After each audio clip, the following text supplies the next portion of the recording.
Thank you, everybody, for taking the time to participate. I just want to encourage everybody to turn off their cameras and also to mute their microphone when they're not speaking, so that there's no interference, and we can have a nice, smooth session without disruption, and also being respectful of each other. When you are finished, when you are sharing, just go back and mute your microphone after you are completed with your comments.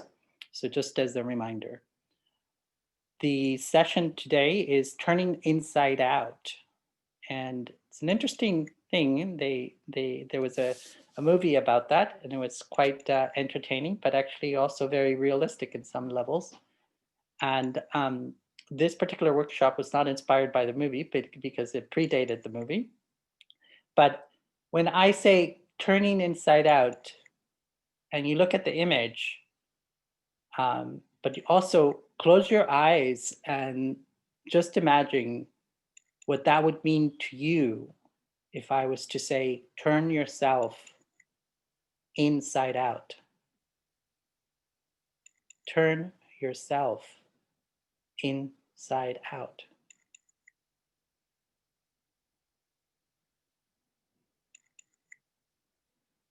Turn yourself inside out. What do you see? What do you notice?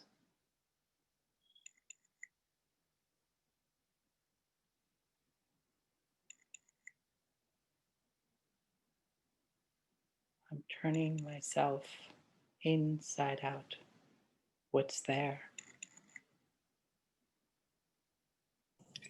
Just a point of light. Yeah. There's a lot more than just a point of light, and we'll go into that because we will explore all the many different dimensions of actually experiencing that sense of turning myself inside out and taking into consideration all the components, all the different parts of us as we begin to journey through this process. Santi, Yes, I would say I feel exposed you feel exposed. Yeah. from the things that are inside that maybe I think I'm hiding or not sharing. Inside out, it becomes exposed. Yeah. You become naked, and even further than you go inward and you see all that stuff that might be hidden, right? All that hidden stuff comes out, Exactly. exposed, the stuff we don't want to reveal. Exactly. We're gonna explore those things that we don't want to reveal, and then also explore the reasons why we may not want to reveal them and how they were created in us, how I created them inside of myself. So you see this image, and it's basically when we speak of turning ourselves inside out, there's different parts. People exist in different dimensions of experience. Some people experience the physical body, and so what they can see when one says turn yourself inside out, what they see is the inside of the body, the organs, right? They see the structure of the body being turned inside out. It's no longer the skin, the outer skin layers that you see, but it's everything inside: the heart, the organs, the skeleton, the blood, the muscles, the brain. And then others may be so spiritually bound that they're just feeling and experiencing the sensations of what we call the spiritual dimension of ourselves. But very few of us are actually operating in this state of consciousness called the integrated self, where we're taking both the spiritual component and the physical component, and we're working with them flawlessly and fluidly. So what does it take to go into that space? And then when you're in that integrated self, when I say I'm going inside out, what do you actually notice? What do you see? What are the different components? What are those different aspects of me? So what we're going to work on is how to optimize optimizing the experience of being human. Being human basically is the integration. It's the integration of what we call, this is the body. And then that stuff that's invisible that we have some language for, but we haven't quite yet figured out how to connect with it. So we're gonna see how we can integrate this so that we can become integrated beings. And then also learn about those parts of us that we haven't yet learned to use properly or maximize on them, so that the experience in this human experience becomes optimal. So this workshop is about optimizing the human experience, bringing all the components that I am, integrating them, learning about them, dissecting them, learning some of the mechanics of them, so that we can then better integrate them, better utilize them, and understand from not just thinking or imagining, but putting them into experience so they become tangible. What we're going to be working to do is, when we are experiencing life, the majority of us remain in this sphere where the outer world, these spheres of external influence, are actually taking us over. This moment in time is a really interesting space for a lot of us. How many of you are feeling anything like not certain? Is everybody feeling very concrete and certain these days? Not at all. And what's causing that for you? The global pandemic, and specifically in our country, the unrest of our country and what's been going on for a long time, but how certain things came to a head last week, and anxious about what's going to happen coming up. Like, can things get better? Yeah. And where do you get most of this information from? I do watch some, news shows, and then a lot of it is people discussing it with me, having conversations with others, and sometimes it builds on each other's worries. So I'm not saying it's necessarily positive, but sort of a sharing of different bits and pieces of information that people get. Yeah, so a lot of the information is gathered by conversations we have with others, the other world, Right. and then from also sources like the news. Mhm. Anyone else? Is there confusion in your life? What is influencing, what outside information? Because this is all about information frequencies. What information is actually causing you distress? Any form of distress or questioning or uncertainty, fear, confusion. Anyone?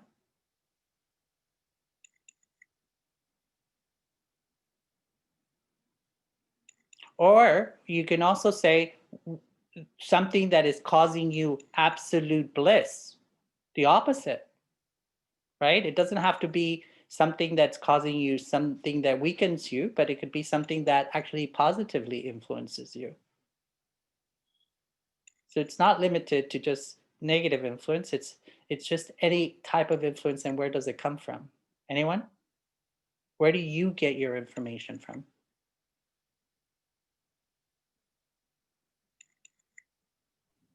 Yeah. Go ahead. No, I by accident muted you. Where is he now? I'm sorry. Oh, sorry. Anyone? I don't listen to a lot of news. I try to not, and don't bring a lot of negative influence on myself, and thinking about the God and praying and thinking everything it will be great, and try to meditate and send the good wishes to everybody, all the countries. Yeah. Right now we're in a place where the Calm, Go and ahead. I'm not. Go ahead. This way, I am so calm and I'm not worried. Uh-huh. Yeah. So it right now it's a very interesting time because we're really impacted by everything that's happening outside of us because it seems to be overwhelming. It's very uncertain. And so what we're trying to do is figure out ways of stopping the effects of that external influence, stopping the noise of the external world. So we become either more isolated than we already are. We stop talking to each other, right? So there's all kinds of things that we do to protect ourselves, and most of it leads to some kind of isolation where we break away from the friends, we break away from having more conversations about people sharing their worries, their distress, because it's just too much going on at the moment. And all of it is compounded because we have so much information inside of us and it begins to affect us. So what we're doing is we are allowing everything that's coming from the outside, and we're not even conscious a lot of times of how is it that I'm taking it in. And what happens each time an event occurs outside of us, something as simple as, a very loud driver who's screaming because all of a sudden the movement of the cars has stopped and he needs to get somewhere. And then how does that come into me, right? How does that affect me? How does it create inside of me? We're not conscious of those things but we at the same time that we're not conscious of it, these things are molding the experience that we're having. So a lot of times an outside event would trigger memories that are inside of us, trigger ideas about the self, things that you identify. They have through your time here in this world, you've become familiar with this sense of being screamed at, perhaps, not listened to.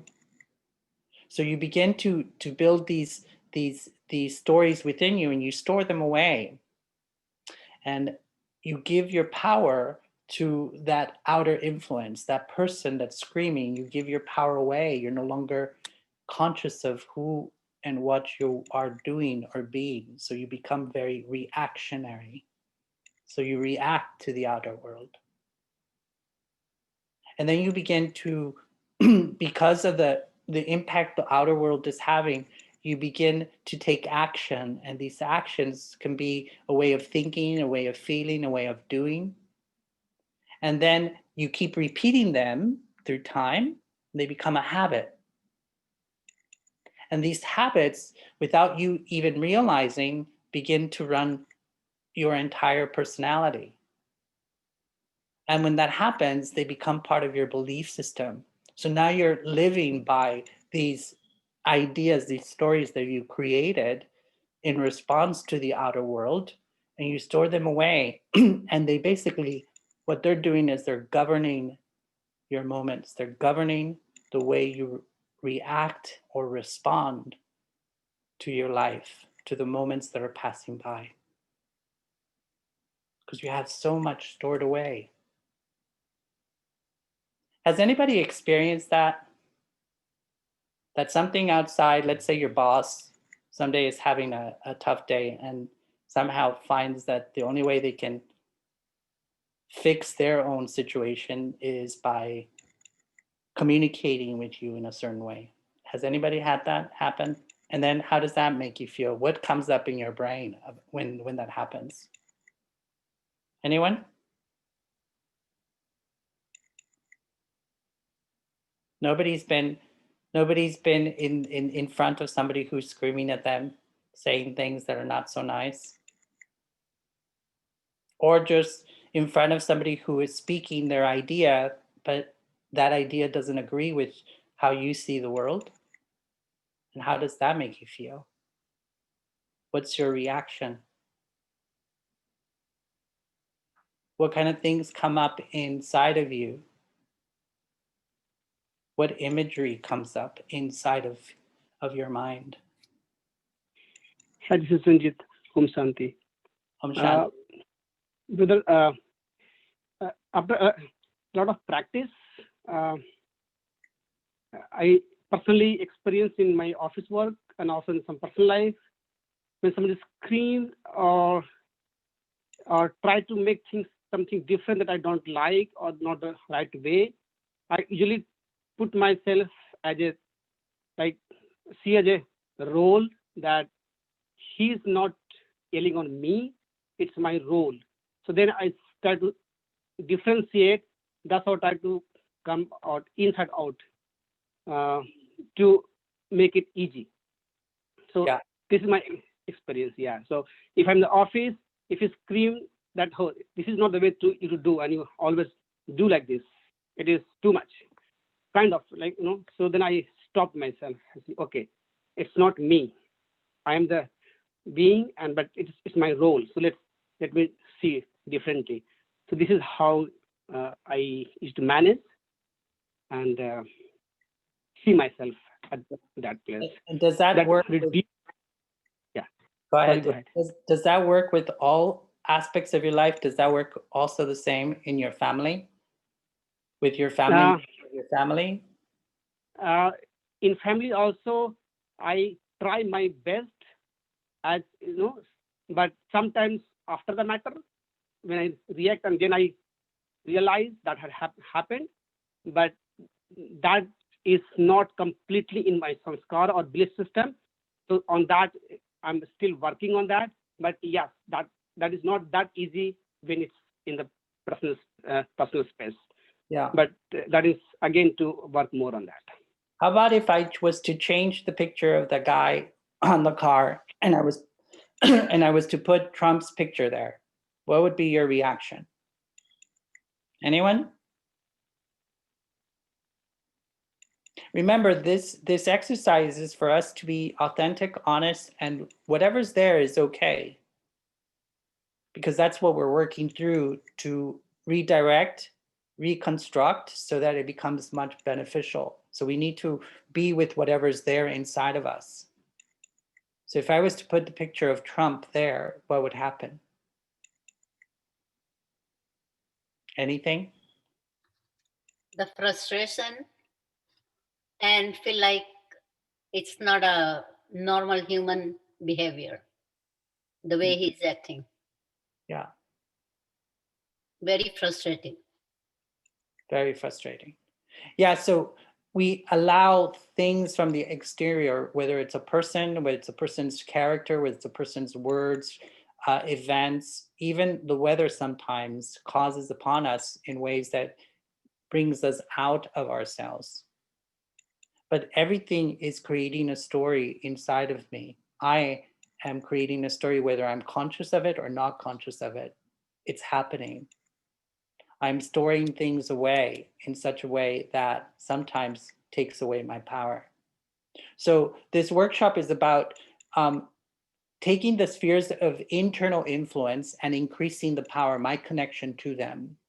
So I am increasing the power of my spiritual nature, but also understanding. So this is an exercise of accruing, of gaining knowledge, so that you can use that knowledge to actually create strength in your practice, everyday practice, in the way you're thinking, the way you're feeling, the way you're being, and that it's coming from a place of choice, not just automatic consequence of whatever comes to me from the outside world. But I'm actually creating choices based on who I choose to be in that particular moment. And I'm focusing and connecting to my original sense of self. Right? So not the stuff that I learned, not the stuff that I was told I am, not the stuff that I was told I'm supposed to be, this and that, but it's the stuff that as I am growing and I'm becoming connected with myself, I begin to choose to become this and be this by choice, not because it was given to me either through my culture, my family, my education, none of those things. I'm letting go of those things. And I'm shifting.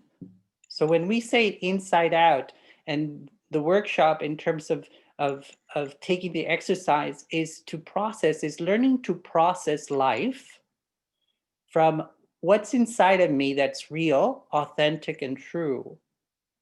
So we're looking at what's inside of me, what is part of me that is constant. That when I connect to it, it's not going to shift according to what's happening outside, but it's going to be constant. There's going to be a sense of reliability, of specific structure. And that specific structure has specific also tools that I can use in order to create.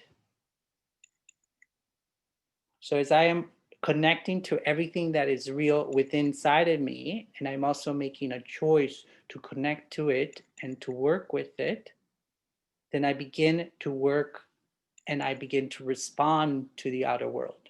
So I remain connected to those things that are in my control. Most of the time, as we noticed before, we are giving our power away to something that's out of our control. Somebody else's words, somebody else's personality, somebody else's position, the weather, death, illness, a virus, the news, a politician, economics of the world. So we're constantly giving our power away. And what we're going to be attempting to do here is learn techniques that actually bring me back to a space of working out of what's in my control and out of the stuff that's real inside of me that will create stability and the tools that I naturally have in order to create that space and experience. So it's very practical and simple. So what you see here is this image is that it's just a very simple turnaround as our friend pointed out. It's the shift of perception that helps me maintain a certain sense of stability as to who I am. By recognizing who I am, I can then recognize the other. And that stability is referred to as pure vision. When I can see myself in my purest form, I can then have the capacity to look out and see things in their purest form as well, and not be distracted by the action, the word, the feelings that they're expressing. But I see them in this purest form, and I'm able to create with them, to collaborate with them, but also I am able to give to them something to help stabilize their position when they're in distress. So it changes the dynamics of who I am and what I'm capable of doing in any given moment. So that's why it's important for us to learn what is inside of us and how can we turn the process of how we live coming from that inside and bringing it out, sharing it without fear. Really being so strong within that space that we become fearless, that there's nothing to hide, because we are willing to clean up that stuff that needs to be let go. And that's what this is about.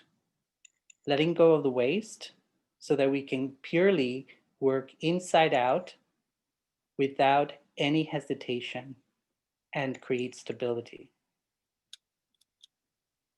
And one of the things that is helpful is meditation, but the meditation that I speak of is very different from most meditations. It's not the kind of meditation where you go into the space where you need to have a certain scent or certain sounds or a certain position in terms of the way you sit, but this is a meditation where you can be moving, you can be cooking, you can be walking, you can be running, you can play music, you can be dancing, you can do everything that you normally do in your everyday life, because meditation is also a form of consciousness. I enter a consciousness of myself, an understanding of myself, and from that consciousness, I create a certain energy within me, a certain connection. So it's a consciousness that doesn't go into the nothingness or the everythingness of this oneness that many people speak of. We are one. Well, this meditation takes me into that space of I, the individual being. I, the individual being, I am causing myself to blossom, to open up. Meditation opens me up so that I can see what is hidden inside of me. So one of the disciplines that's created through this meditation form is the meditation of disciplining the mind. My mind. How many of you think that you have conquered your mind, that you're mastering your mind? Anyone? Your thinking is the way you choose. You never feel confused. You always are certain. Any of you are in that state? No. And what are some of the things that causes you to not be in that state? What comes up in your mind?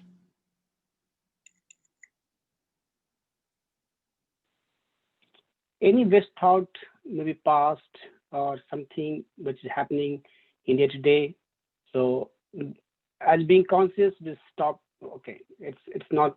It's the best and waste and not stop. So and do the meditate and connect self with supreme and see the real self. That helps, but it is not natural yet.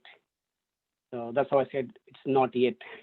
Yeah, it's not yet. It's interesting, right? So what we're choosing to is to create that space so that it is now, so that we can call upon that space whenever we require it. So in a second, I can enter that state of consciousness of myself, that consciousness of being the one who masters the mind, who is the master of the mind, who tells the mind what kind of thoughts to create and the quality of those thoughts. I am in that consciousness where whatever doesn't serve me, whatever does not align with my true self, the one I'm choosing to be, then I let it go as waste. I don't hold it within me because it's just weight.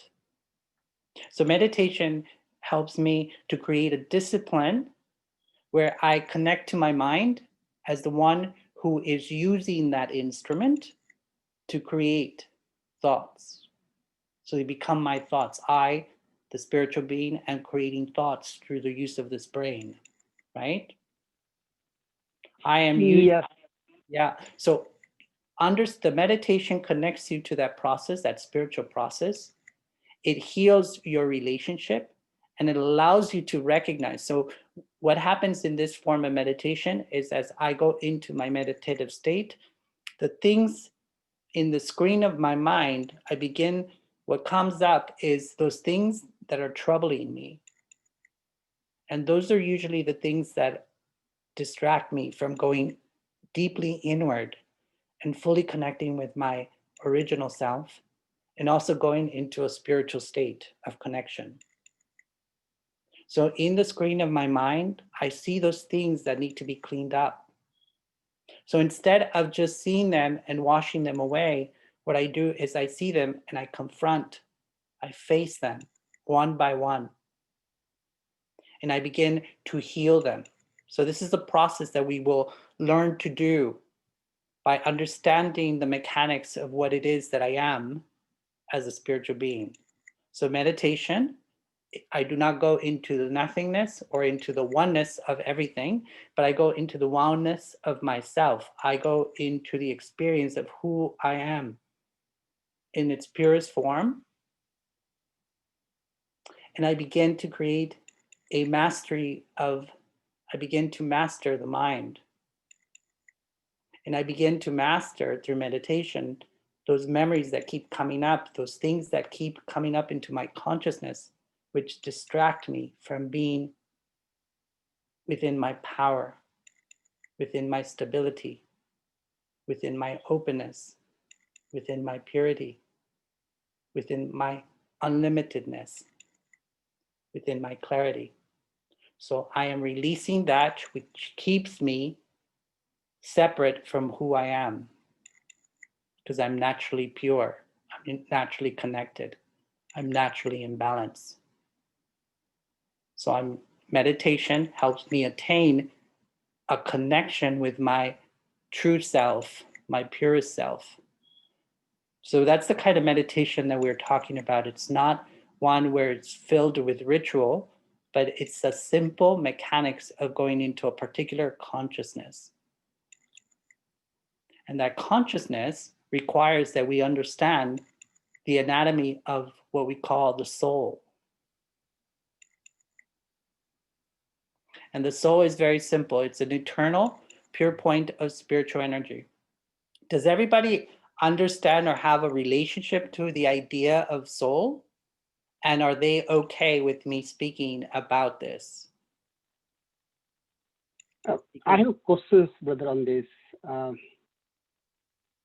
I do understand now all this, soul, body, and all the components.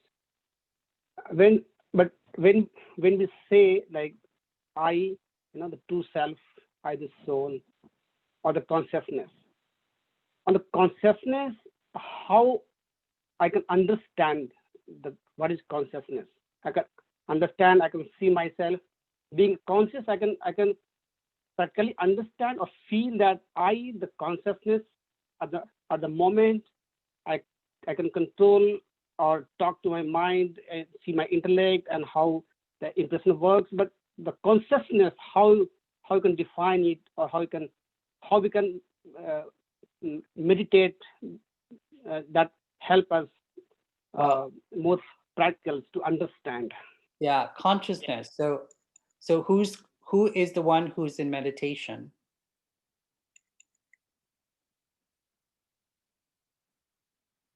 Who is the one who just entered meditation?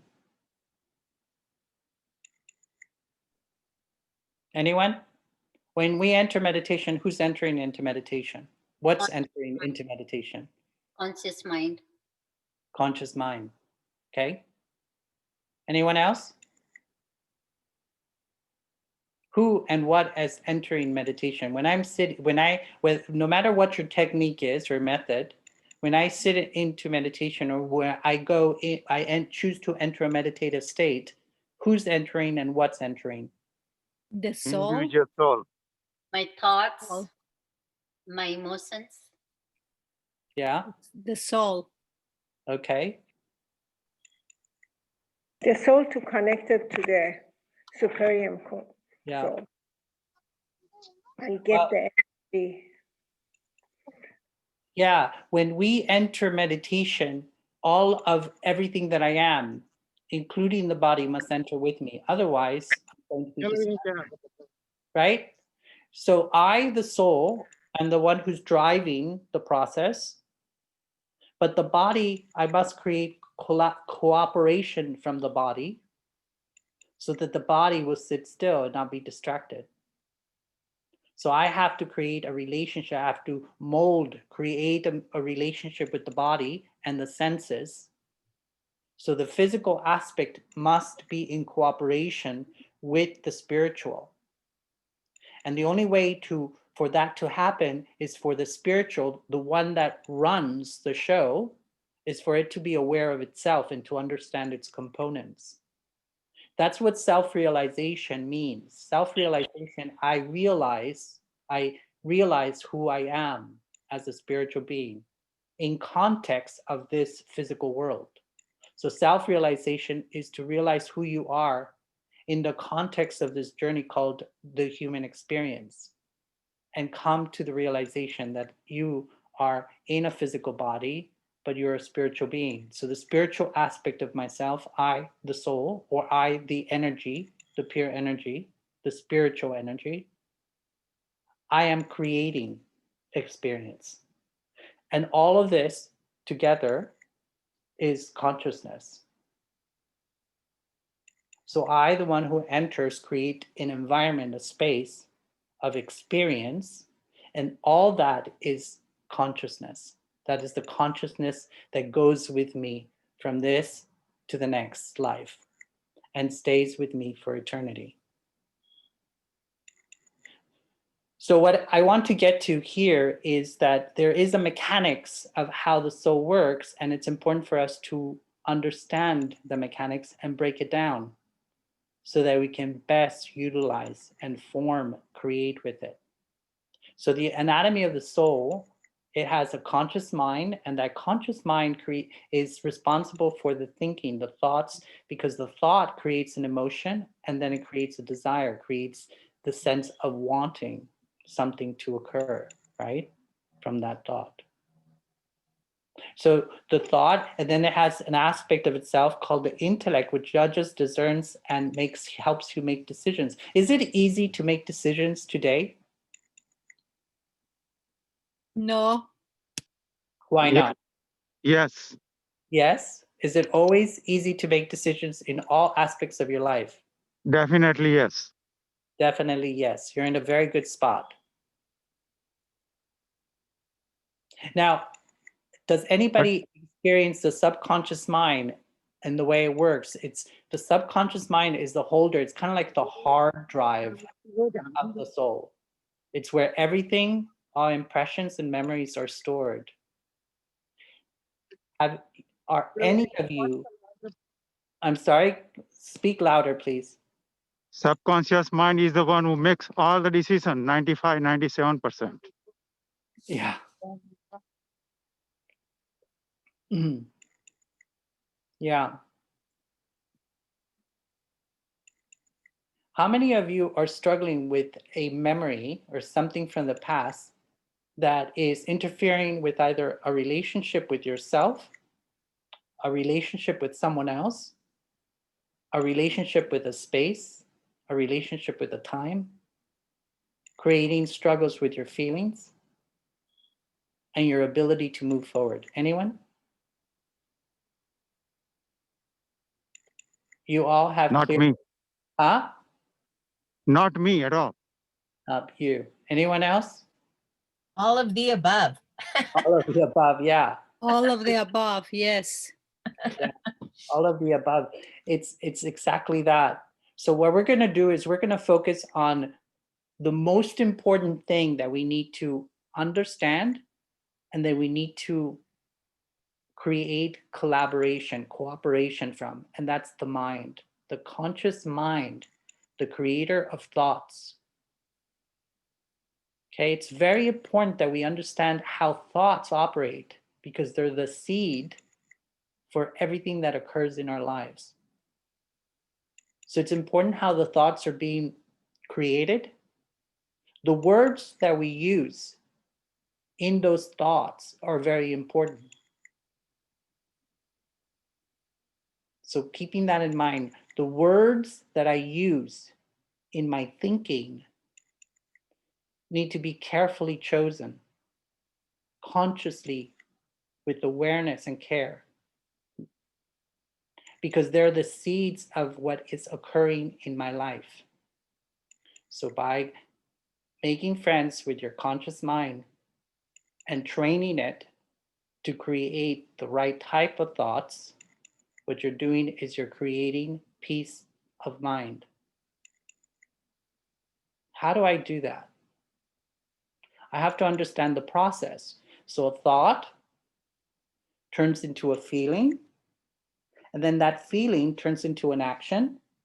Then that action turns into a memory, impression, instinct, or habit, because everything that I do, everything that I create gets stored away. Where does it get stored away?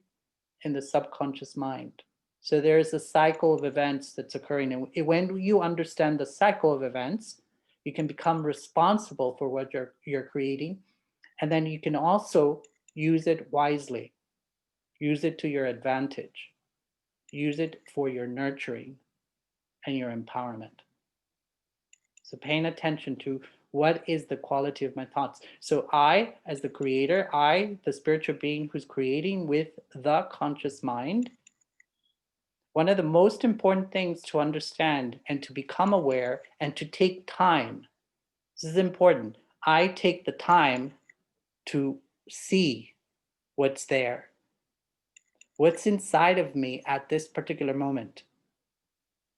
So I'm not carelessly creating, I'm not carelessly allowing the mind to just randomly create thoughts.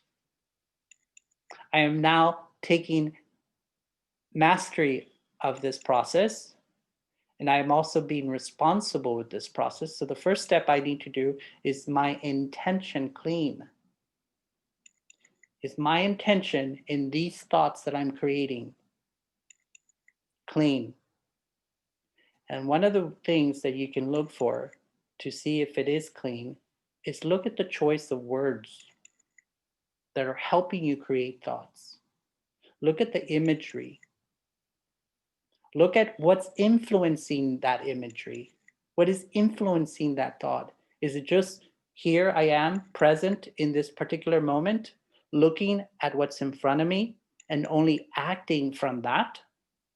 Or are there memories, events from my past? Are they acting?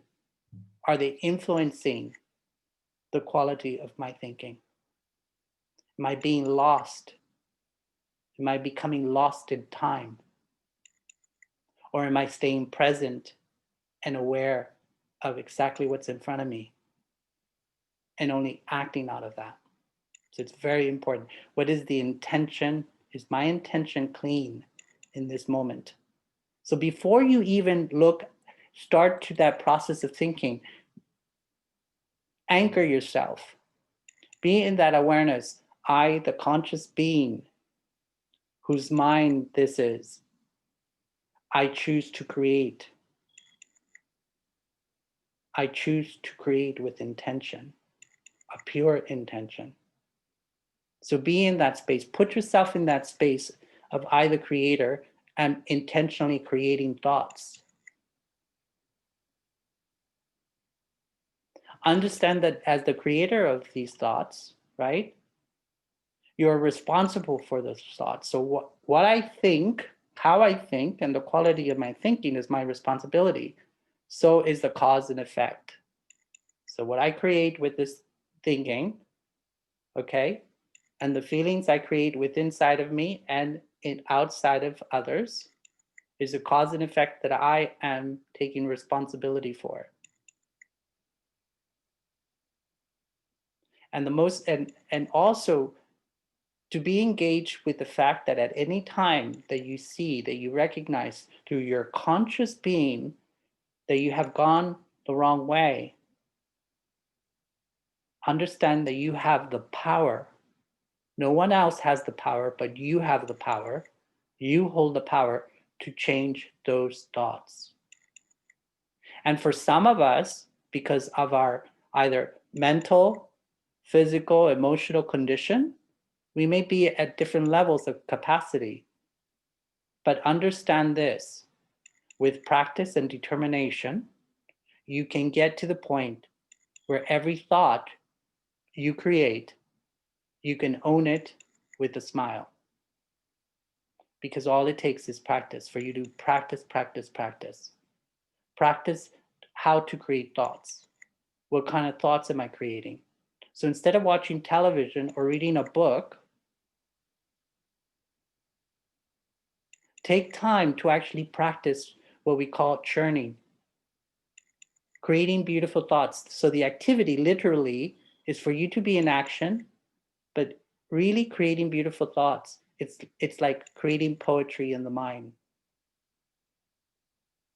Think of people around you, not just those that you love, but those that do not make you comfortable, and start creating. Start to force yourself to look at their beautiful qualities and start to create thoughts about their power, their beauty. Create a thought process that actually creates stability in yourself by actually create good image, good possibility for others. So that's how the mind works. You train it to think, you train it to feel, and you train it to act a certain way. It doesn't happen randomly. And it's not just an action that happens because of exterior influences, something that is within your control. So I have the power to change my thoughts. And for those who are familiar with karma, I am creating my karma with my thoughts.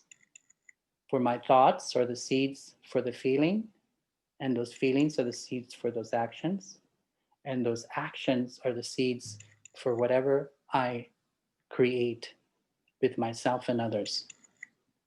So it's the cause and effect. The karma that I create is based on my thinking. So pay attention. Know your intention. And a good way of knowing whether thoughts are powerful and whether they're engaging possibility and creating strength and resilience is just look at how it makes you feel. Does this thought cause power within me? Or do I feel weak? Do I feel distressed? Do I feel anxious? Do I feel worry?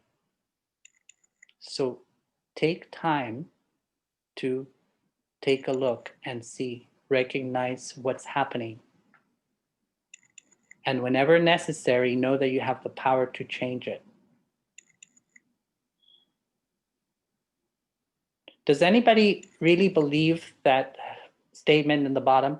The quality and the speed of your thinking is a choice. Anyone? Definitely. Yes. Yes? No one disagrees with that? Yes, I agree. Yes, you agree with it, but does anybody disagree? I have a question. Yes. You mentioned that we are creating thought. We are creator of everything. But in a real sense, if you look, if your mind is conscious 24/7, you're not creating anything. All you're doing is extracting things and make decision based on what you know, exactly the way things are, not with all five senses though. Yeah, that's the point that we want to get to, because actually you do go outside of the just creating thoughts mechanically, where the mind is just randomly creating. What we experience today, most people, is that sense of random thinking.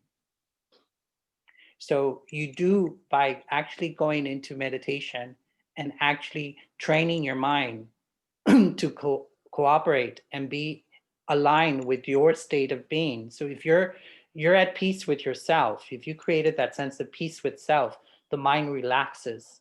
Actually, what's actually happening is that through Right. your own through the creation of experiences that are stable for you, stabilizing, and they're also creating a sense of wholeness, sense of peace. But Yeah, it but you mentioned about the experiences. There is no such thing like experiences because you are it. You are a powerful soul. You are a peaceful soul. Mhm. You are knower and seer that you are. There is nothing to define. The Yeah, experience comes when you're getting away from your home. That is all seven quality of soul. yeah. So And you're not recognizing it. I'll ask you a different question. Did you start out this way, or did you get to this place of thinking? When you Not first really. started on your path, Uh-huh. were you the same as you are now? Yes. You were. Well, Mhm. you're a very lucky being, because a lot of times souls get distracted by their life experiences and they have no connection to this pure self, and they have no connection to their capacity, right? So Yeah, that depends on your past performance, right? Past karma. right, exactly. And because of that, not everybody is at the same level. So some souls need to build from where they are, and they Right. need to start to practice and remember. And by that, and by doing this sense of practicing, they begin to connect to that sense of power. Then it becomes natural. Correct. Right. Santi, Because you don't have to make no effort. You cannot meditate. Nobody can meditate. Nobody can teach meditate. Meditation happens as long as you are alert, awake, and conscious all the Yeah. time. I'm talking. Yeah. So meditation also, just keep this in mind. Meditation can be a different, it's a different experience for each individual soul. So what happens in that experience is very personal. And so there's not one experiences that is a blanket statement for everyone. Every Mhm. single individual is so unique that each of these experiences is according to their capacity. It's Mhm. according to their own state of consciousness, Right. and also according to their role. So let's keep Correct. that in mind. Santi, Yes. when you're saying, so the quality and the speed of your thinking is a choice, and you said, does everybody believe that? Yeah. I would say I'm at a point more what you discussed earlier, and I have a example that just happened this morning, which is my mother called me to say my uncle, who I'm very close with, and his wife both got diagnosed with COVID. So if maybe I had more practice, I would have had a different thought. But what happened was I immediately had a reaction of, panic. Then I had to sit with it. So the quality and speed of my thinking, I wasn't making a choice in that moment. I just had like the gut reaction. But then I thought more about it and trying to, okay, this is this, and this is what's happening, and calm down, and then start thinking in different ways. So I am not practiced enough to say, yes, the quality and speed of my thinking is a choice in every moment. Yeah. But I think it's something to work toward versus having the first reaction, which is not always the best reaction. Does that make sense? Yeah, that makes sense. So that's also what I'm speaking, is that it takes practice. It takes Yeah. to consciously say, this is who I am, and this is how I'm going to be working through this process.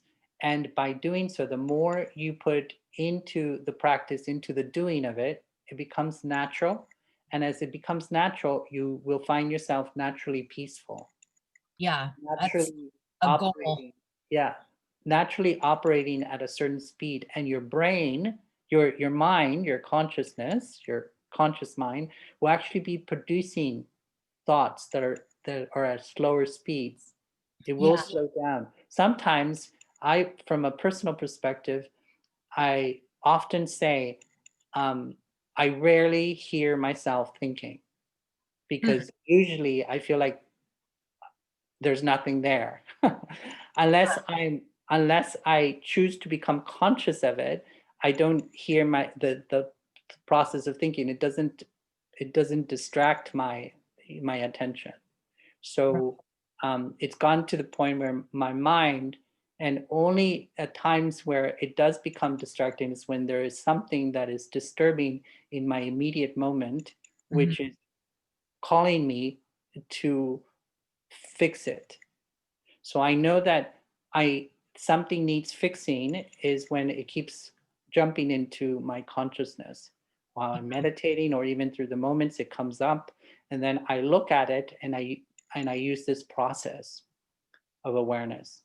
So the first process is, what is my thinking about it showing me? So the thoughts that I've naturally created about this particular event, what is it actually creating within me? Is it creating strength? Is it creating questions? What kind of questions? So I look at it, and it resolves based on spiritual knowledge, right? So Right. the beautiful thing is that by actually gaining spiritual knowledge, you have a foundation to go to refer to, that actually helps you fix things in your life. And you're saying that much of this comes through the practice of meditation? Meditation is the first, so you need knowledge of who you are and knowledge of spiritual concepts that actually will create this relationship with your original self. Mm. Once you have that knowledge, you then go enter into meditation so that you can then churn it and create relationships with these aspects of yourself, the conscious mind being the first. So what kind of thoughts am I creating? What are the quality of the thoughts that I'm creating? That's the first step. So that by shifting the thinking, you're actually shifting not only the awareness, but you're shifting the feelings, you're shifting the actions, and you're shifting the cause and effect, thus your karma.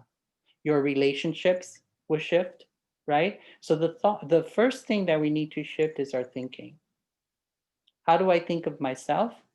Because a lot of the damage that has occurred through our lifespan happens, in this period, and usually at childhood a lot of times, where there are certain stories that we've created about my identity, who I am. I don't know if any of you have heard the hurt child from psychology. The child that is hurt because of something that happened at a young age, and you carry that hurt child with you your life until you actually create a new relationship with that hurt child within you. And that image of you being a hurt child actually influences not only your thinking, your feelings, and your actions, but it remains with you until you decide to deal with it. So Yeah. the first step is the thinking. I need to change my thinking. And that's part of the process of the soul. So the soul has a conscious mind, and that conscious mind is responsible for producing thoughts. So I, in the awareness that I'm the one who's producing these thoughts, I shift the thoughts in order to make them powerful, to make them nurturing, to make them resilient, but grounded in my spiritual knowledge of myself and my understanding of everything around me through spiritual concept. So the next step, the next aspect of the soul is the subconscious mind, which is, it's kind of like the hard drive where everything is stored inside of your consciousness. I collectively, in these spheres of action, am consciousness, right? And in that consciousness is all memories, impressions, habits, and instincts that are stored. So everything that I've created, every action that I've taken, every feeling and every action is part of that.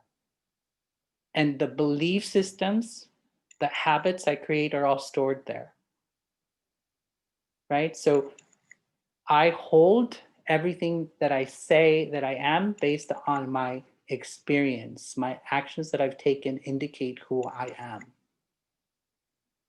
right? So I'm coming from the space of being influenced from everything that I've created, as opposed to being influenced from just who I am. So it's memories define me, impressions define me, habits define me, instincts define me, as opposed to I define myself as a spiritual being who is peaceful, right? Unlimited, eternal. So there's aspects of how we need to store these things that also comes into play. So I create worlds. What does that mean to you? I create worlds. And in terms of keeping in memories, so memories are stored away, and literally when they're recalled, they take you back in time. The image of that time comes very vividly into your mind, and that in itself is a world. So impressions, all these worlds, and I say worlds is because I operate out of this imagery that I've created about who I am. And then there's many images of who I am based on the groups that I belong to, my gender, my culture, all these different worlds. There's so many different worlds inside of me that I created about me that I have to bring them all together into some kind of sense of meaning that actually does not confuse me, and it creates stability. Again, so I have to make sense of what I'm holding inside of me in terms of memories, impressions, habits, and instincts. I have to, instead of having many worlds, I have to create one world that defines me as I wish to be defined. So what is the quality? Actually, sorry, I wanted to say, I'm not sure if this is related, but there was a question about how certain habits come about, specifically in relation to procrastination and laziness. Well, it's procrastination and laziness is it's a response to lack of self-respect. So you're not sitting in your seat of self-respect. It means that you don't hold yourself in respect to the level where you're saying, I am worth doing this because I know it's bringing value, right? I'm not, also it's a part of saying, not having enough trust in the self. But in terms of how the habit is created is quite simple. Every single time I come up to the same lesson, that the lesson presents itself in my life, I keep repeating the same habit of laziness. And especially right now, in this particular time, where everything is becoming a sense of instantaneous gratification. At a push of a button, I have a meal. At a push of a button, I have clothes. At a push of a button. So the sense of getting your hands dirty, feeling the sweat that is created by actually doing manual work, even just the simplest sundries like cleaning your home. Now you have some people have robots in their house that are cleaning up their floors. So this sense of laziness, or the sense of the lack of capacity building that is part of this social construct at the moment, we have to actually become aware of it, because it's actually creating a situation where our thinking process is being diminished. And also the experience, the opportunity to experience ourselves is diminishing. So before, when things were not as a push of a button, people used to make their own clothes. And I'm sure people still are doing it, but the majority of people are creating life at a push of a button. Even now, with this sense of, if I'm writing something, the autocorrect is not only correcting my language, but also my syntax, the way the phrases are being produced. So all these things are not creating capacity within me. They're creating a sense of laziness, and it's weakening my natural capacities to think, to process, to investigate, to be creative, to use my instinct. Does that make sense? Can I say something? Yes, please. What you said is because of your laziness, is because of you not respecting yourself. You're not respecting the moment. But at the same time, if you look on the positive, what you said is mostly all negative. But the technology advancement is such that you can, right now, you can use it for your own conscious mind. You can be more conscious now. I think it's a blessing that we have a COVID. Don't take me wrong. That way you shaken up, waken up, and more conscious than before. And you're alert and awake with all 7 quality of your soul now, better, faster than before. Yeah, it's interesting that you're saying that, because I never actually even mentioned anything with COVID. So Basically the technology you mentioned, that everything is pushing a button. Yeah, but because everything is closed outside, so you just push the button. It actually has nothing to do with COVID. It's It's an experience that actually it's been going on for a while. So it's a conditioning that is before COVID, and now through COVID, it's become much more apparent. So it's not a new phenomena. This push Right. button. Yeah. But So, pushing the button is not a new phenomena either. All this technology is nothing new. It existed millions and billions, trillion years ago, same technology or better technology, I would say. Only thing we are just recognizing, learning, that's all it is. Because our mind, our past karma is holding back all self-knowledge and also the knowledge of the worldly thing also we don't have like we used to have. yeah, I just want to remind you that everybody has a different experience. Right, And okay. at the moment, everybody's having a different experience. And so the question was just, how does one create the habit? So it's not a negative or positive response to the question. It's simply an observation of Right, how laziness is being created. And part of it is how we're using technology to make things easier. So before, even going to a store was a positive thing because you went out to pick up something, or you went out to pick up food that you would then come back home and create. So there's a sense of creativity. There's a sense of actually using your capacity in order to even create a meal. So there's correct. all these things that are now not being given as much opportunity. And this is Mhm. not a response to this present situation. This has been No, going no, on no. for a I long time. understand. Now, physical, mental, and spiritual awakening is happening faster now, because of the situation, Yeah. Well, because of the laziness, once you recognize, yeah, and it has nothing, I don't think it has to do anything with your own self-respect. well, everything has to do with where you sit in self-respect. So how I sit in my self-respect will also create an experience as to how I deal with the world. So, But, but but then you're creating ego for yourself because you want self-respect, right? Why you need? You already have one.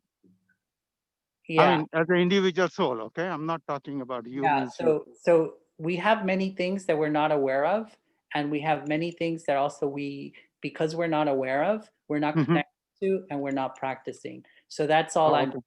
yeah. No, I So understand that.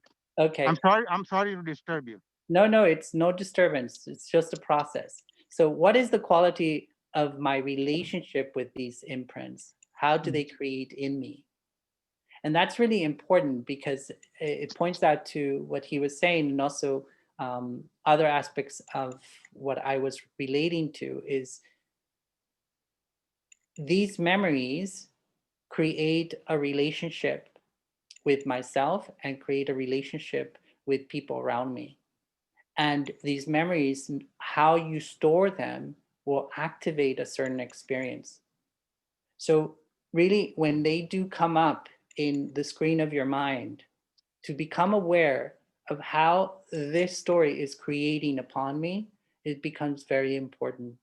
How does this create in myself, in my sense of self? How does it create in terms of how I choose to relate with people, how I choose to trust, how I choose to love, how I choose to be? So that shifts according to the way these stories, these memories are stored. So paying attention to how am I storing this in the subconscious mind? And one of the things that we can do in order to actually be consciously create with this is, if I have a memory, if I have something that's what I call a haunting, it's haunting me, right? Like a scary story. It haunts my mind. It haunts my heart. It haunts me on a daily basis. So when something's haunting you, it's haunting you only for one reason. It's trying to teach you something. And because you may not feel ready for it, you just keep pushing it back into the back of your mind. But through meditation and through this practice, what happens is that you begin to build strength in order to face, to confront. And then you can create healing. So when you're willing and able to look at what is in your mind and confront it, see it for what it is, study it, see what it is, see what it's trying to tell you, and then look at how can you harmonize it.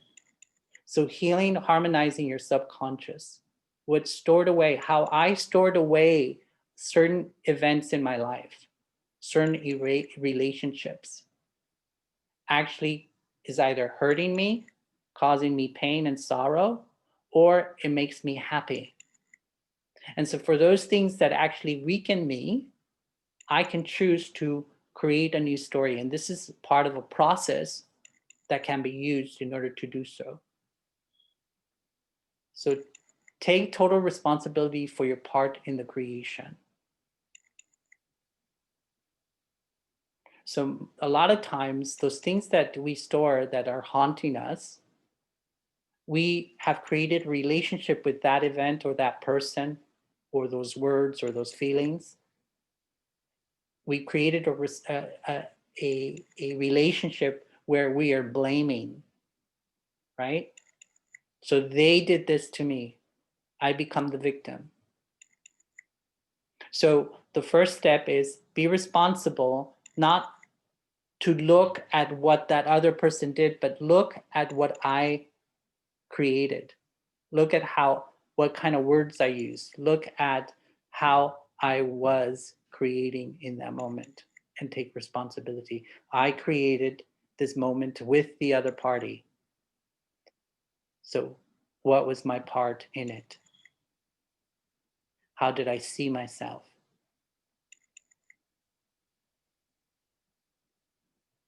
What were the thoughts that I was creating? Was I defensive? Was I open? Was I loving? Was I angry? Look at what's there, just without judgment. Look and see exactly what it is. And then be responsible. Because the only way you can heal something is whenever you blame someone for whatever it is that's happening, what you're doing is you're giving your power away. So when you give your power away to someone, and you give your power away, it's basically you are giving your capacity to heal away, to reconstruct. You're not taking the sense that I, the creator, am creating this circumstance. I'm recreating the story. Not the facts of what happened, but the story I stored away.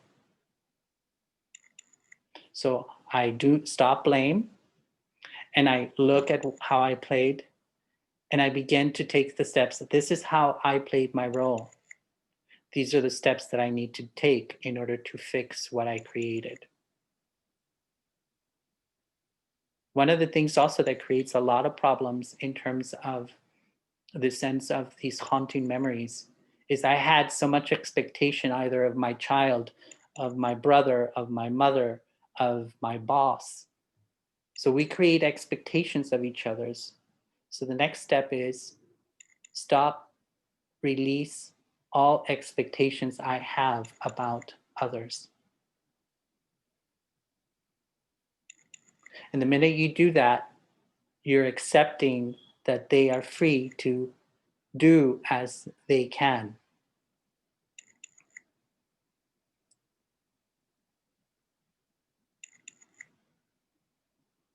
Because at that point that you release the expectations, what you're also doing is you have stopped the sense of taking whatever they did, whatever they said, whatever they felt, whatever action they took personally. You thought that they were acting against you, but in fact, it was because of their day, because the stuff that was going inside their mind. So become clear. People act the way they act because of whatever's going inside of them, and it's not a personal action.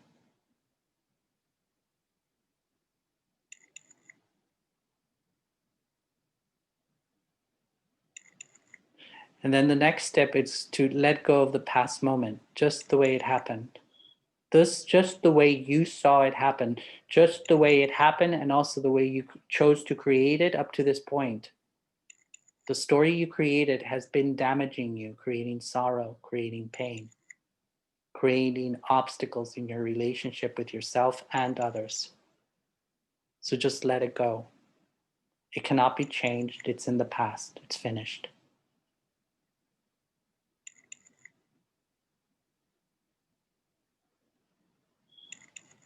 The next step, which happens naturally, because once you release the old story, what happens is you can very easily return to who you are, to that foundation of your natural virtues. I, the peaceful soul, look at this event and I grow from it. I benefit. So I look at the benefit of what it taught me, how it helped me grow. And then I rewrite the story in such a way that it reflects the benefit. It reflects the wisdom of my new understanding, of my new interpretation, that releases the blame, that releases the expectation, that releases the sense of they did it to me, and the understanding that it's past, it's finished, and I don't have to carry it away with me wherever I go. I can stop its influence. It's within my power. So now that I rewrite that story, I then, in that process of meditation, in that process of consciousness and relationship with it, it's stored away in that subconscious mind. And then it becomes a tool. It no longer becomes a haunting. It actually becomes a tool for you so that you can refer to it whenever necessary. And you say, the wisdom of this moment can be placed in this particular moment to create power, to increase my relationship, to expand understanding of myself and the other. So it becomes tools. They become tools as opposed to little prickly vines that they're cutting you, right? So they become flowers. So you're creating these memories. You're taking them from being these spiny vines into beautiful flowers that are going to create power. Let's put this into practical terms. So does anybody have something that they would like to share in terms of something they feel is haunting them? Anyone? Something that's haunting me, that keeps coming up. It could be a worry. It could be something that creates anxiety in you, something that creates confusion, something where you don't know the answer. Anyone? I have a feeling. Mm-hmm. I feel like I am 40 years of age, and the way I grew up is like I always obeyed my parents and teachers. So whatever they said, I did. And around in 21 years of age, I got married. And I did whatever my in-laws told me or whatever my husband told me. And as soon as I turned 40, I start realizing that in past 40 years, I only lived for others.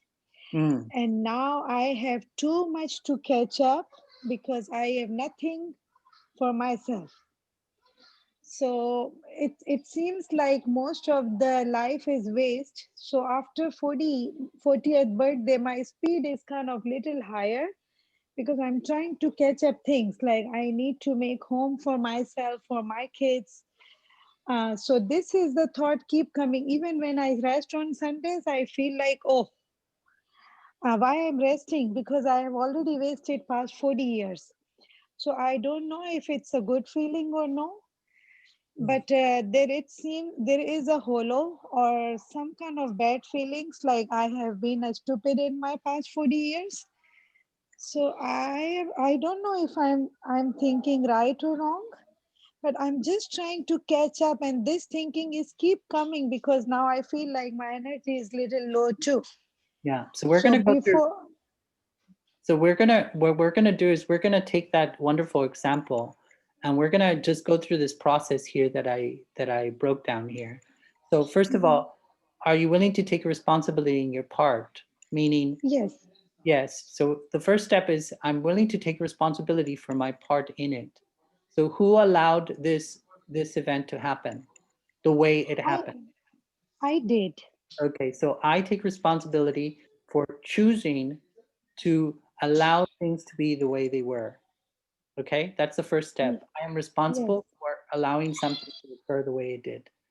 Okay, so yes. and then the next part is there someone to blame for this? Um, yes, it seems like I have been grew up in the sense that I need to listen my elders. So the being obeyed child or obeyed daughter-in-law or whoever I am today. So it's always a good idea. Like this is how in our culture we teach our children to obey whatever parent says It's a or culture. whatever your teacher says. It's a cultural thing, right? So Yes, I've been blaming the way I grew up, right? So it's a cultural thing. So there's no one to blame, right? It is so so now you have to release the blame. There's no one to blame because who's responsible? Who took responsibility for this just now?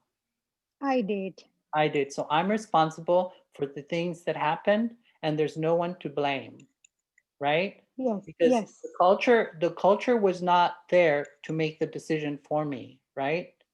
I yes, chose to use the culture as the way of thinking that produced this action, yes, right? So now I'm going to take responsibility. I choose to take responsibility that because of my understanding in that moment, that taught me, okay, that taught me that you do X, X, and X. So I am responsible because I understood it this way, and that's okay.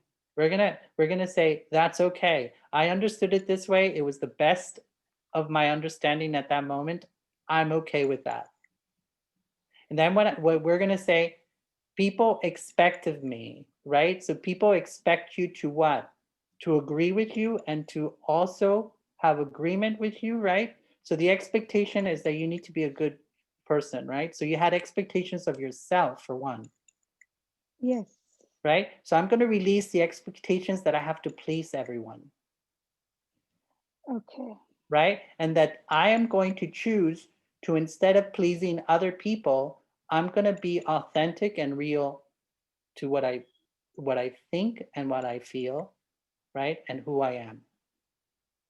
No, one thing I want to clear, whatever I did it with my true heart because at that time I felt like the thing I am doing, at that moment I felt I am doing the right thing. Yeah, But for the that's exactly right. So because you had expectations of yourself to make sure that you are pleasing people, right? And so that led you to have a heart that said, this is the right thing to do. And so all of a sudden you kept doing what was pleasing to everybody else, but not necessarily to yourself. And that created a hollow, Hmm. right? So now what we're seeing is that I'm responsible for everything that I've created. There's no one to blame because Mhm. I chose to do it this way because of my present understanding.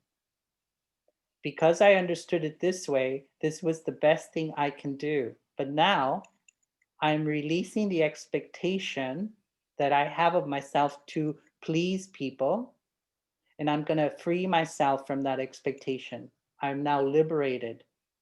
I don't have to please people, but I can act in such a way that is authentic and real for me, And at the same time, that authenticity, I trust it will actually create benefit in my relationships. Right? So don't take so you're taking personally, right? You took this personally, that it was all about you personally having to do an action. You had to be this way in order to be culturally correct, right? Yes. So I'm going to release that idea that I have to follow this particular rule, okay, the way it was given to me, that I have the capacity, and I'm going to trust myself to look at that idea and actually rewrite it in such a way so that it becomes authentic and real for me. Okay, so it's no longer just a general idea that I took on as part of my living. It is something that I am looking at, and I'm making it so that it reflects what's real and true for me. Yes. Yeah. So you let go of the past. You now say, what happened and what has been happening cannot be changed. It's finished. So now, are you ready to let that go for good? Yes. It doesn't haunt. Yes. So through that understanding, you just let it go. And then you come back to the new learning that you have, which is the new learning that you have at the moment. Who are Right now, I am more focused towards my children. For the worldly matter, I'm thinking like, okay, whatever I did was I did never hurt anybody, and then people don't hurt me too. But yeah. only the thing is, I'm feeling like as a mother, I have more responsibility towards my children. So you're going back to the same process. You're now adopting a new belief that you have to please your children and you have to work for your children, right? And that's going to become Yes. the focus. That takes you Oh, away. okay. That takes you away from doing things the way that comes to be true for you and also real for you. So you have to refocus. So you see what's happening is that you've been given a lot of cultural information. You've been educated. You were told by your parents, you were told by school, you were told by the government, you were told by society that this is how you need to operate. You're a woman, you're this age, you have a family. This is who you are. And sometimes we're told who we're supposed to be, but that's not real necessarily, because we need to adjust those ideas so that they are real and true for us individually. It's actually a process of growing up, and it's called a process of individuation. And we'll go into it. That's actually going to come up. But the first step is that you look at the situation, you are releasing it because you're understanding that it's your creation and that there's no one to blame. You're putting it into a context about your new understanding. So if I told you, who are you outside of being a mother, outside of being, a woman, outside of being this culture, outside of all of that, who are you? I am an individual soul. That's right. And that individual soul has certain natures, right? Yes. So the focus of this is for you to come back into that space of I, the individual soul, have a certain foundation of being. And I'm not going to be afraid of operating from that foundation, because I know that that foundation is pure, and that by operating out of that, I will create harmonious relationships with everyone. And people, I will trust that people will accept me just the way I'm being. Right? So I'm not Yes. going to have fear of failure. I'm not going to have fear of not pleasing people, but I'm going to have absolute trust that I'm going to be true and authentic to what is natural for me in terms of my pure spiritual being. Yes. Does that make sense? So you're creating a new story, and you're also creating a new idea by which to function out of. So I, as you said, individual soul, am making choices that bring me harmony, stability, and peace of mind. I will be a peaceful being. I do not need somebody else's approval to be a peaceful being. I choose to be a peaceful being. I do Yes. not need to please somebody, right? By being a Yes. peaceful being, I'm just choosing to be a peaceful being. Yes. See where I'm coming from? And now what you're doing is you're going to write the story so I understand that through this moment, I chose to please others before actually being authentic and real for myself. Okay? I was distracted by my desire to please others, and I was distracted by the teachings that I had taken on through my lifetime. Now I'm going to use what I know, and I'm going to create a story where I and my choices, my spiritual choices, are enough. So I, the individual soul, operate out of my authentic self, my original self, my pure being, my peaceful being, my responsible being, my respectful being, my trusting being, right? And I create my relationships from that point. I don't need anyone's approval. I approve of this beautiful being that I am, Yes. right? So that's the Yes. story that now takes place from that haunting, and you can let go of that other stuff.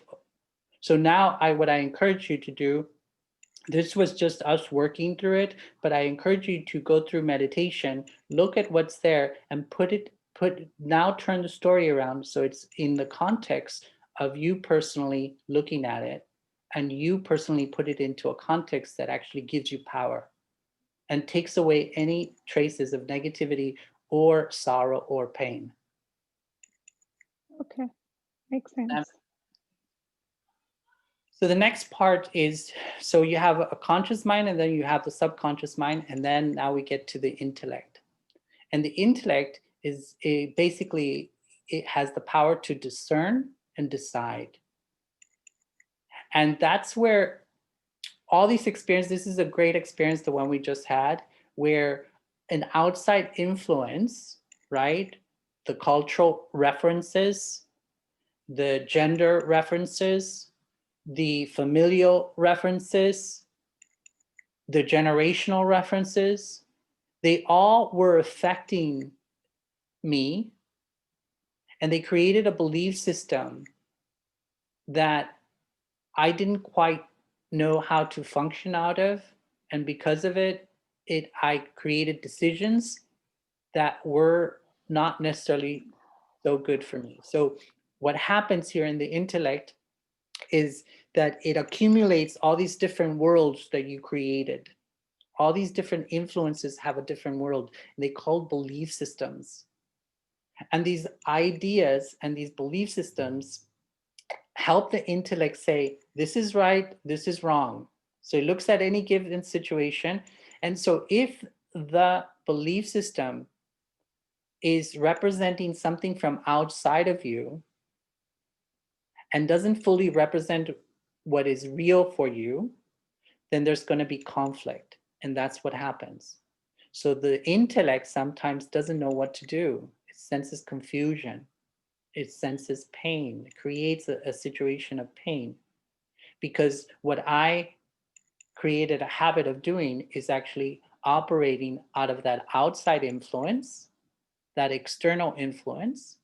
And I worked out of that external influence as my identity, as my way of being, but it's not real, it's not true.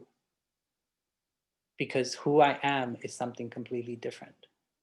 So in the intellect, we carry every belief system that we've ever created that actually determines my thinking process, it determines my feeling process, it determines my action process, it determines my relationships, it determines the way I see and relate to the world. So it's very, very important. And the intellect can be the cause of peace and stability, or it can also be the cause of confusion, pain, and sorrow, because it doesn't have a clear understanding of who you understand you are. So it has to go through a process of being cleaned up. And at that point, the belief systems that you grew up to that particular point where you begin to decide, this is who I am, not this is who I've been told that I'm supposed to be. And this is who I choose to be, not who I was told I need to be or behave. And this is who I choose to act in the world and to myself. This is my sense of self and the sense of how I choose to be in the world, as opposed to how everything outside of me told me I need to be. So that process, then you have to go through an individual process where you literally have to look at all those different worlds, all the different belief systems. And as you move through life, you begin to individually decide, this is true, this is not true for me. So whatever you need to release begins to be washed away. This is right, this is not right for me. I don't need to be that which they say I'm supposed to be, but this is what feels right for me as a soul, as a pure being. And this process that I just described, so first of all, we must understand how the soul works in terms of its different instruments. So the soul has these three components which help the process of creating reality and experience: a sense of thinking, sense of feeling, and sense of action. So that's the conscious mind creating thoughts, which then turn into feelings, which then turn into actions. Then the intellect that decides what's right, wrong, true, or false.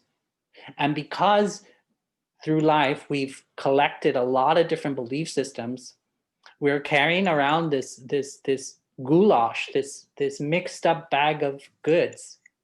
And all of those are conditional. So they say, I am, if it's religion, then, it has a certain rules about how you speak, how you don't speak, who you can deal with, what kind of foods you eat, how you dress. If it's a relationship, this is how I need to behave in a relationship. This is how I think in a relationship. This is how I feel in a relationship. So these are different worlds that I'm carrying around. If it's at work, this is how I behave. And sometimes what happens at work doesn't really correlate to what happens at school, at home. And these things collide. They begin to collide. They create confusion because the intellect doesn't know what to do. So we go through this process called individuation process, the process of actually saying, I've gone through life, and it seems that certain things in my life are working and certain things are not. And that's because you're carrying this bag of accumulated belief systems, and you haven't yet consciously sat down to actually select what is right, what works for you, and what is true, what is false, what is right and what is wrong for you individually, an individual soul, indistinguishable from another. You, that individual being, who are you? That question arises at some point in your life. And when it does, it's calling you to decide who I am, what I am, what are the qualities that I will work out of, as opposed to what I am told I'm supposed to do, be, think, feel. So this individuating process can be somewhat of a confrontation with the self, and we put resistance towards it because we are attached to these habits. We're attached to these old ways.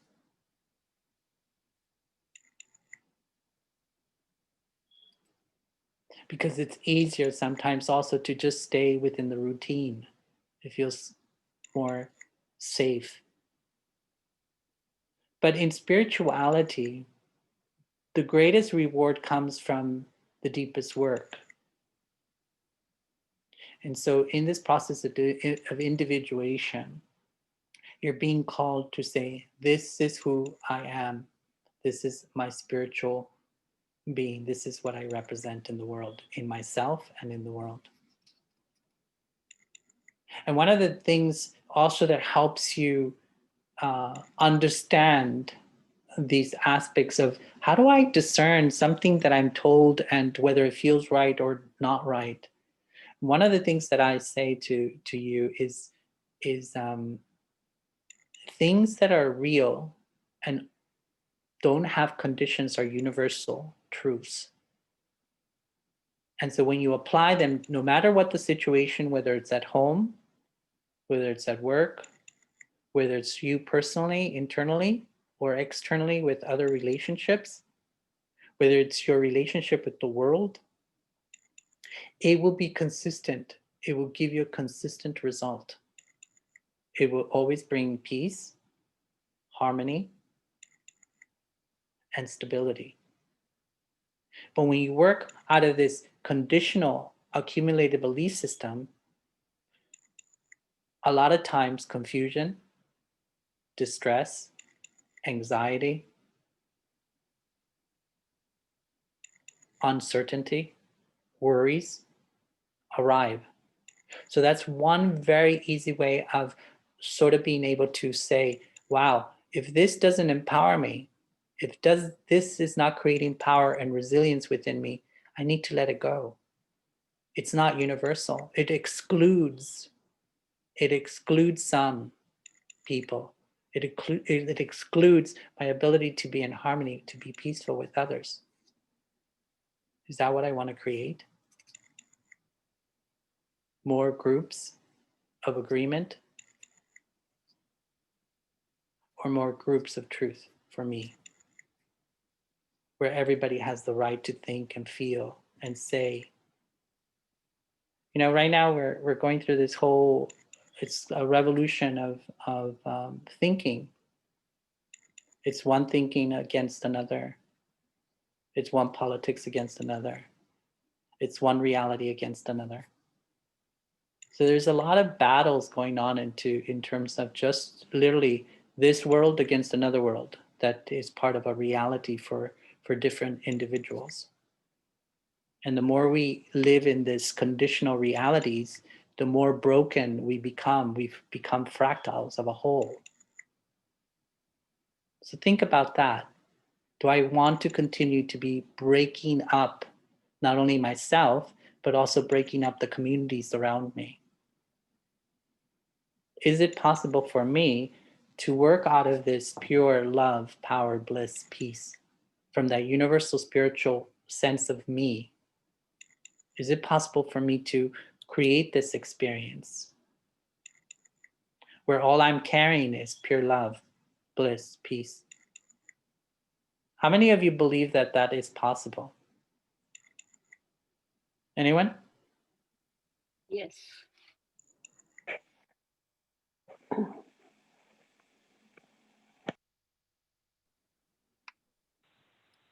Yes, yes. Does anybody have any questions with any of this information? Santi, can you see the chat? I can't. Well, I can, I'm sure, but there's 20.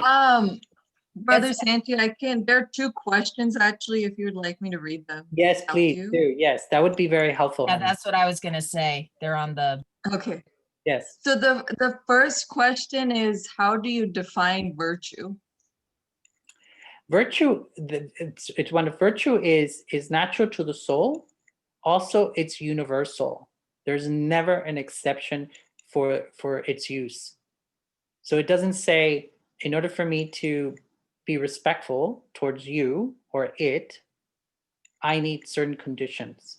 It's just natural to be exercised no matter where or with whom. So one of the and values is something that is very much conditional, because that deals with the belief systems, the worlds, the different worlds. Different worlds have different belief systems. So a corporate belief system, a corporate culture has a certain belief system. A certain school has a certain belief system, the culture and belief systems and value systems in terms of Harvard versus, a small school, they're completely different. Their intentions are different. So, but the virtue is natural to the soul. It is the natural foundation of the qualities of the soul. Those things are always there. They don't need to be built up. They don't need to be created. You don't need to search out for them. Most people, if you look at the world, most people are looking out to try to find happiness in another person or in a relationship with another person. Most people are trying to find this sense of compassion, the sense of respect, the sense of all these virtues, the sense of love, the sense of power.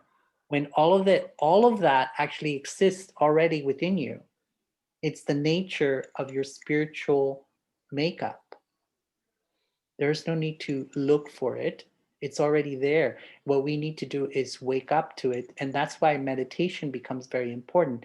Literally, naturally, through meditation process, this particular meditation process, and I'm sure through other forms, but this particular meditation process focuses on reconnecting you to that original experience of yourself. So these are the original qualities of the soul. That's right. So the original qualities of the soul is purity, love, bliss, power, and peace. And from that, every other virtue is born. Okay, so these always remain same or it's changeable? Every single virtue, everything that you can think of as a virtue is part of your nature. So is it possible one soul has all of them? All souls have all of them. Isn't Oh, that wow. amazing? Yeah, we're not educated in terms of what a soul is, nor the qualities of the souls, nor the different functions of the soul. So this workshop is about educating us for you to understand what you are, so that you can then use that knowledge to work through the process of your everyday moments, to practically put it into action. For example, you can then become pure in your thinking about yourself, pure in the thinking of others. You can become loving not only to yourself, but also at the same time towards others. Right? So that always will remain. That is your foundation. That is one of the beauties of understanding the difference between who you are eternally and who you are conditionally. In this temporary moment, in this lifetime, you have been given lots of temporary ideas, beliefs from your culture, from books you've read, from your education, from families, from your relationships. All of those things inform you, but they all have different worlds, different ways of functioning. And that's why sometimes life can be very confusing. So this is an invitation for you to work out directly from that core space of your original self. And from there, that's how stability, that's how peace of mind, that's how harmony actually gets manifested. Because the way you think, the way you feel, the way your actions get propelled into your moments changes. Because you're using this as your foundation for all of those thoughts. Your thoughts are becoming beautified with virtue. They're becoming colored. They're empowered with virtue. And then you're Okay, I'm sorry. My question is that does this round always stay same or it's changeable? Like new things can add in or go out, or it always stays same like this diagram? I'll give you. Which I'll ask you a different question. What were you thinking should go in? I actually didn't get enough chance to see all. Like, um, I was thinking of wisdom that's there. Wisdom. Yeah, it's there already. I don't know right now. So this is my invitation to you. Have this image in your mind as you meditate, and then see if anything else, any other quality comes up. And if when it does, then you know it's there because it has come up. There's an understanding of it and there's a connection to it. So everything beautiful, everything naturally, spiritually empowering is a virtue. Because I couldn't see strength and power. Power is there I, right in the center. oh, there is. And strength, that's the same thing. I think the power Yeah. and strength is the same thing. Yeah. Okay. Sounds great. Yeah. Thank you. Yeah. And then there's a set of questions. So essentially, it's why is spiritual power listed under conditional belief systems, and why is bliss as well? Because even what I'm giving you right now is a belief system.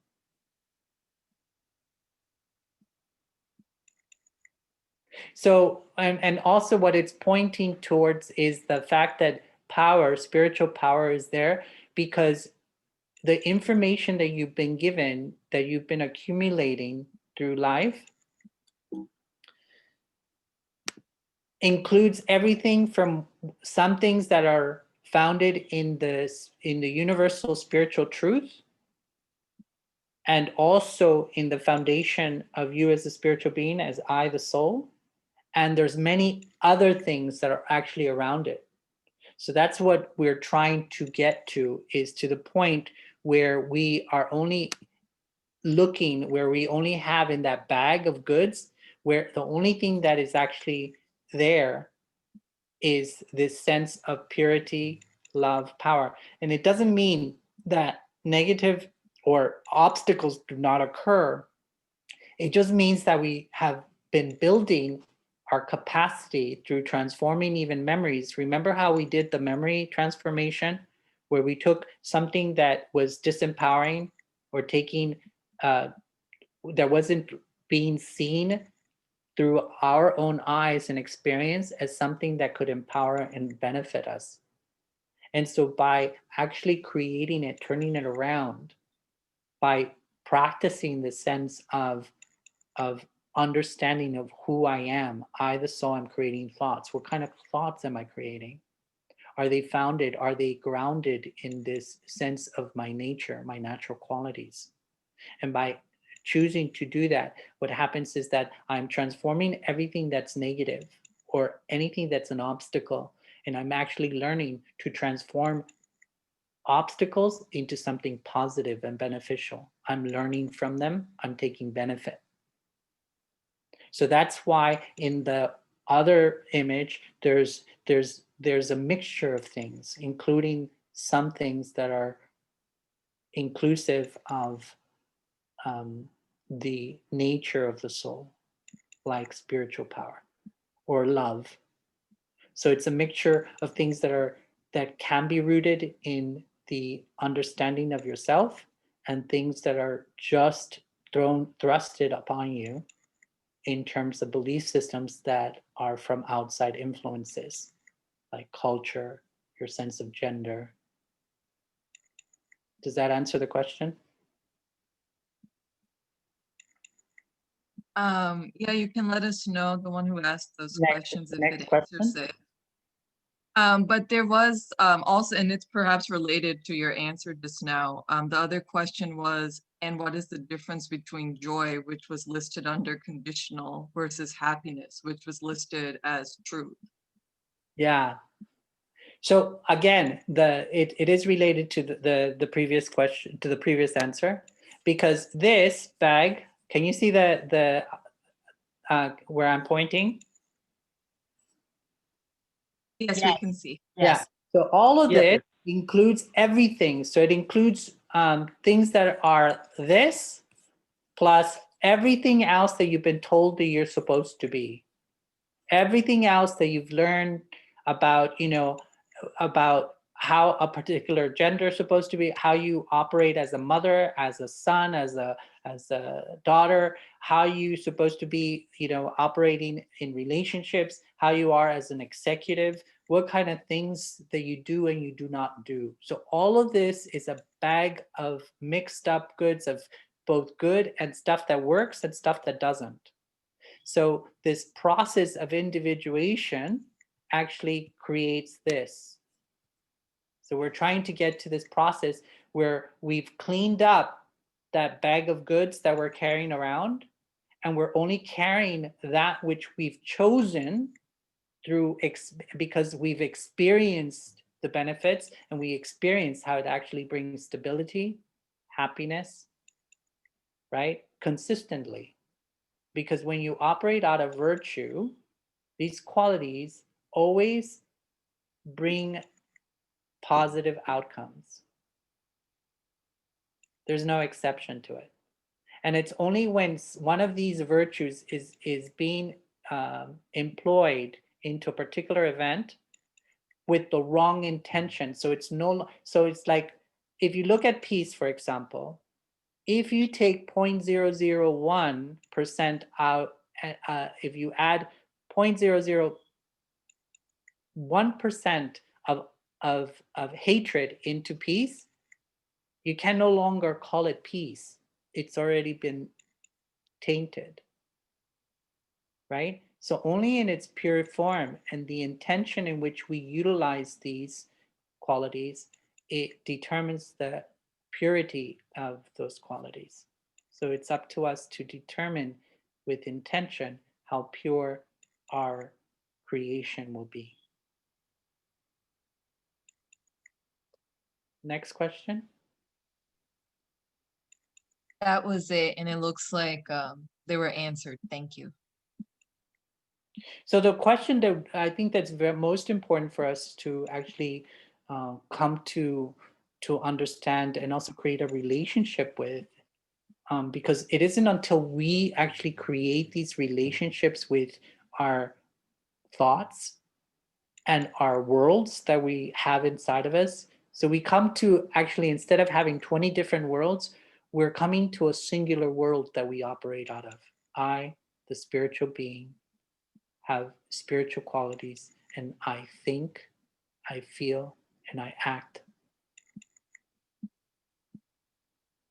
with these foundations. This is my foundation of thinking, this is my foundation of feeling, this is my foundation of doing. And because this happens, this becomes my nature again, right? This is natural for us because this is really who we are. And everything else was a distraction brought upon the outside world, the influences of the outside world. So we're now returning to what we originally are, and we're working out of that. And that's what inside out means. I am working out of my understanding of who I am originally and those qualities that I am built out of. And I have a certain structure that I function. So the soul has a structure. Now I understand the structure, how to be a mechanic of that structure so that I can get the best results out of my life. I'm optimizing my human experience by understanding both the physical component and the spiritual component. And also understanding how the external world influences my dynamic of thinking, feeling, and being. But the question is, do you believe, can you imagine this world that we are experiencing right here, right now, as a world of paradise? Anyone? No. What's the question? Can you imagine, or can you see this world that we are living in as a possible paradise? Yes. Oh, yes. Yes. Sorry, understood the question wrong. So the only way we get to this point, No. that we get to this point where we trust ourselves and that we trust who we originally are, is by connecting to that experience through meditation. So it's a technique of meditation, of connecting to the original self, of disciplining the mind so that the thinking becomes clean and clear and pure. So the mind becomes clean and clear and pure through meditation. And we release any of the waste.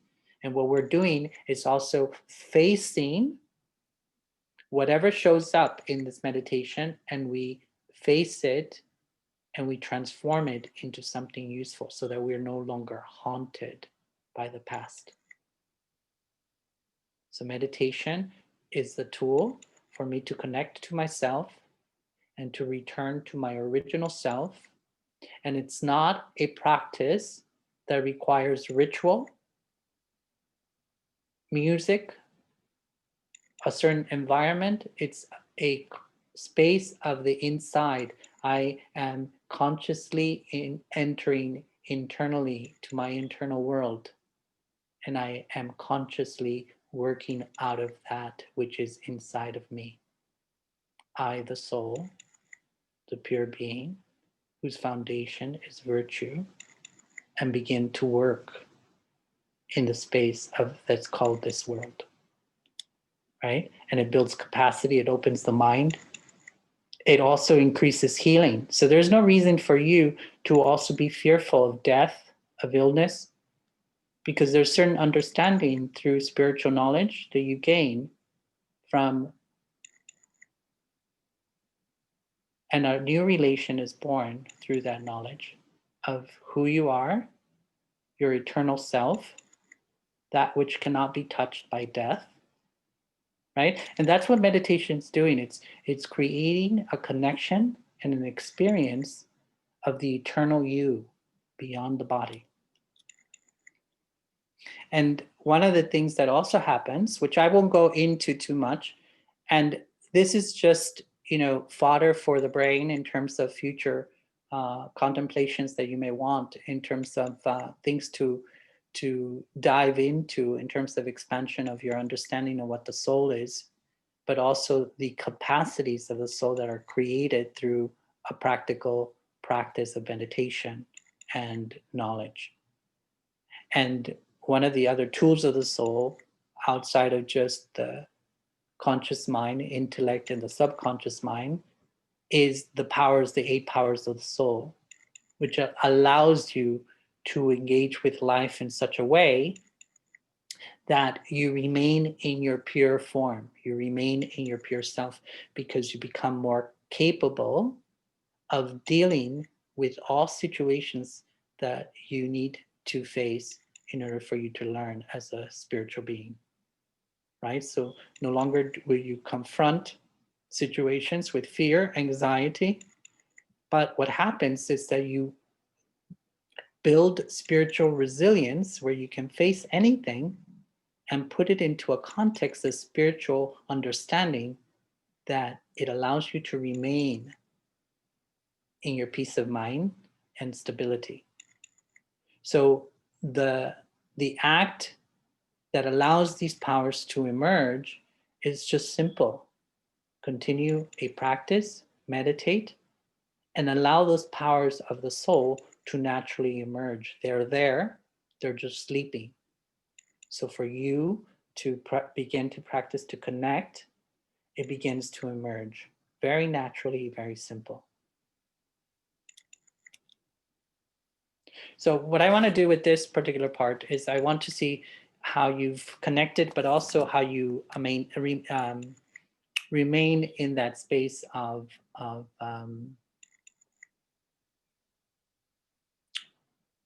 comprehension. So can we take some of these concepts and actually put them into action? Because the idea is not to take this as just knowledge to store away, but actually they're practical points to activate in your everyday moments. So keep your spiritual instrument clean and pure. How do I keep my instrument clean and pure? So the first thing that we mentioned was give attention and care, right?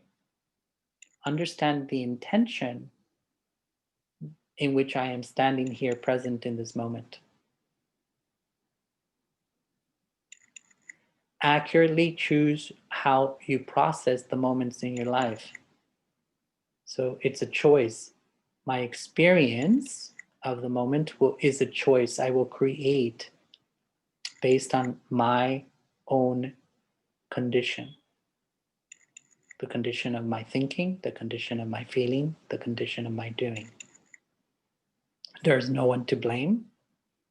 I am responsible.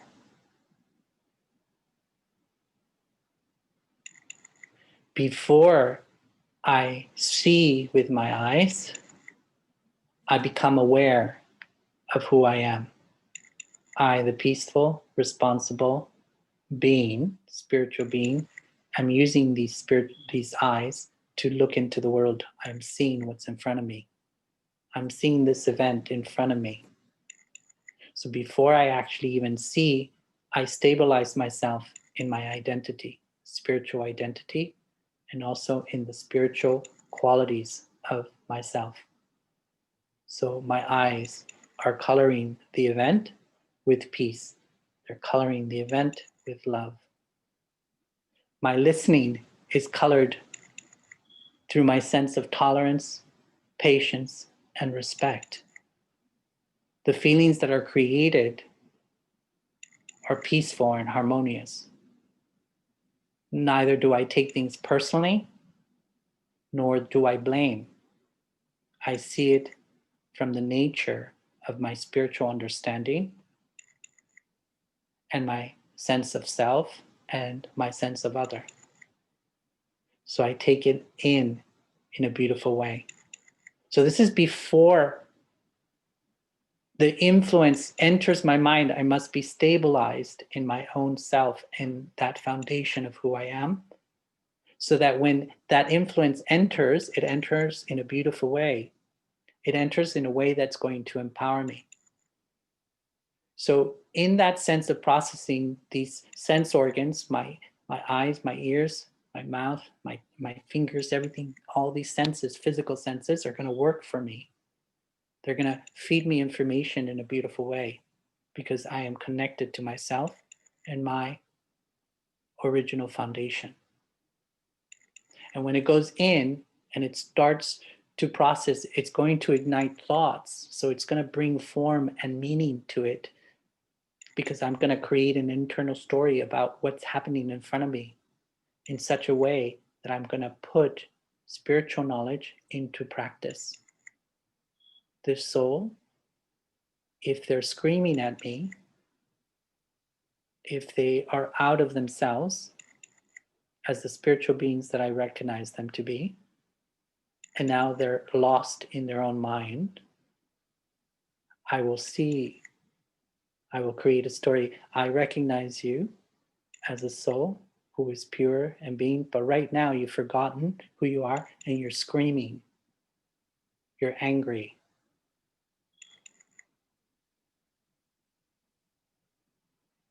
I'm going to see just with that without taking it personally. And I'm going to see this beautiful story. And then I'm going to take it internally through my senses, through my knowledge that I have, through all the memories that I have. They will begin to ignite. So what inside of me can I actually give? So I'm going to choose to respond and not react to this particular moment with my internal understanding of what's happening in spiritual terms. And now I'm going to respond to you in such a way that represents who I am by choice. I choose to be tolerant. I choose to be respectful. I choose to be loving despite the outer influence. And then that experience brings out its cause and effect. And I will store it in such a way that it reminds me of my power. It reminds me of my understanding, spiritual understanding, and it's stored away as a piece of powerful tool, a tool for whenever it's ignited, whenever it's required. Not a haunting story, not a memory that brings me pain and sorrow. Okay, so I hope that that's understood in some ways. Do you have any questions?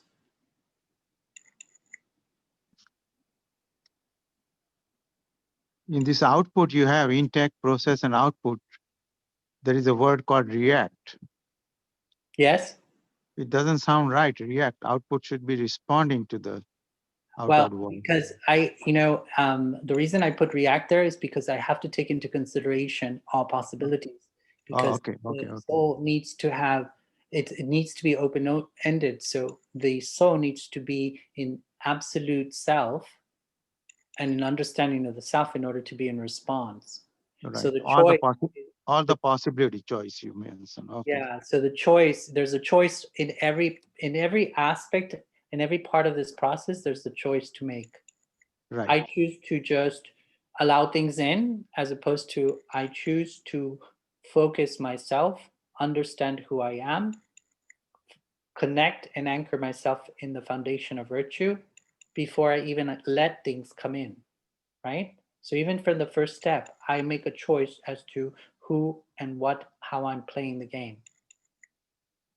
So every part of this process is an invitation for us to be practicing knowledge in a way that empowers and creates resilience and creates tools for us to then utilize in future days, right? Or if we are not conscious of who we are, they come in, they create a reaction from us, and most probably will be stored away as stories that haunt us, that create resentment, they create this sense of regret.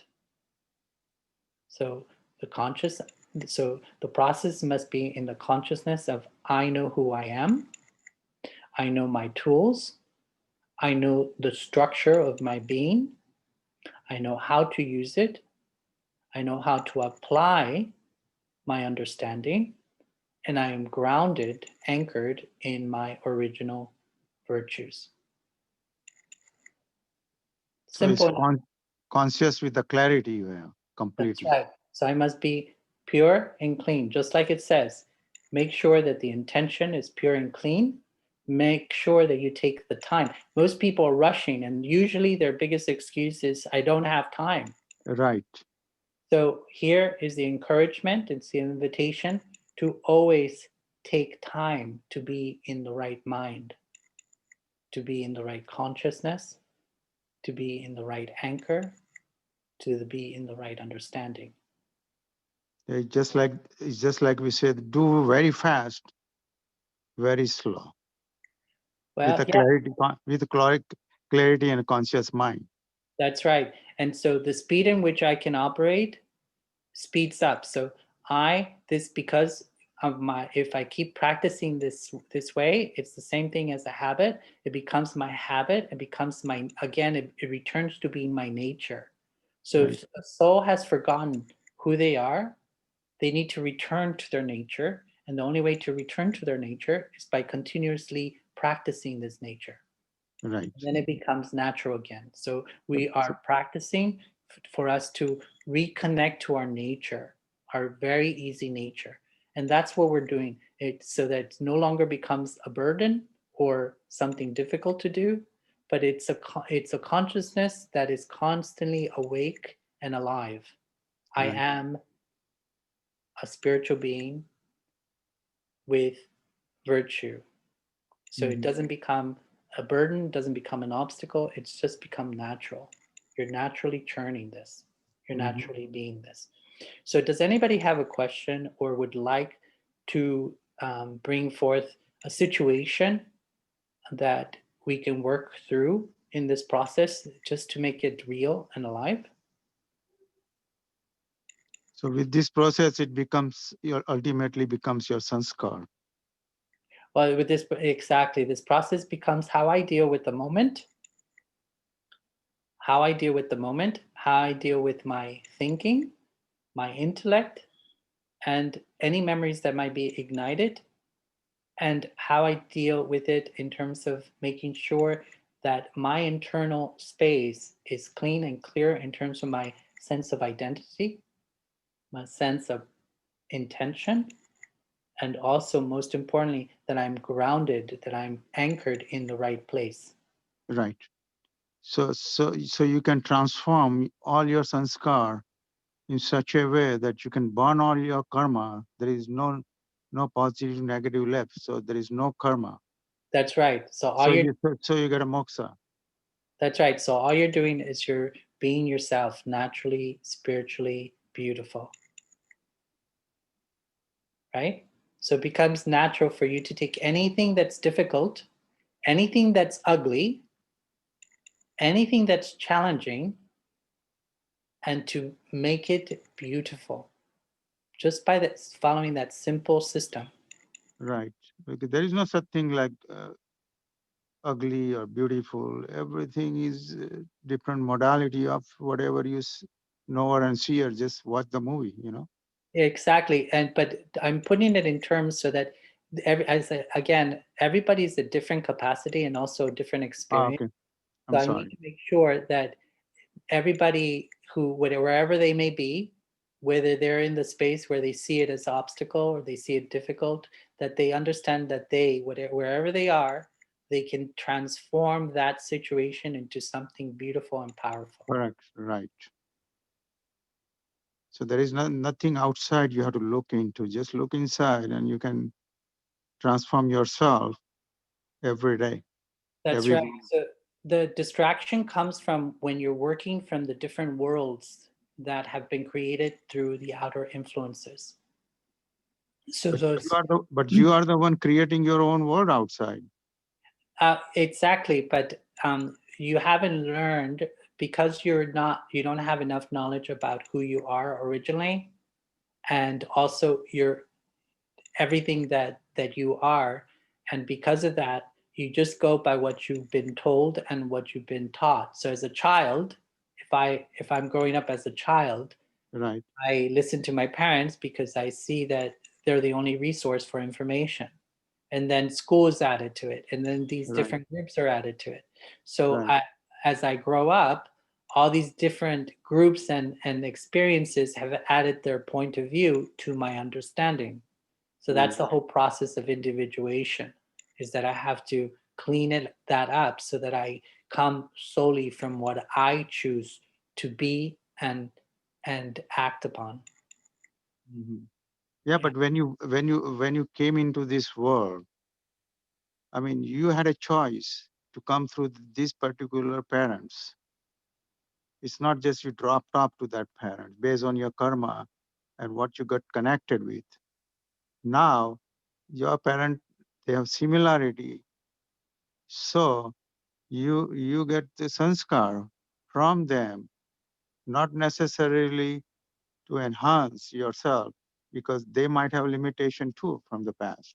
Well, it's always the opportunities that you've created through, if you want to look at it from you choosing the parents or you choosing the culture, you choosing all the different aspects of that you're experiencing in this particular lifetime, all of it is for nothing more than for your expansion spiritually. Right. But you had a choice though. Well, in most people are not conscious of the fact that they have a choice through their process of living. And they come to a point where that understanding awakens. So it's a journey. No, but my question is, when you had a choice, why you came through this? You could have gone through something which can stop all the karma, Well, that's a and you beautiful can burn all the karma right there. So you don't have to come to this earth to begin well, with. that's a beautiful question, and I think that that's something that you can explore in your meditation.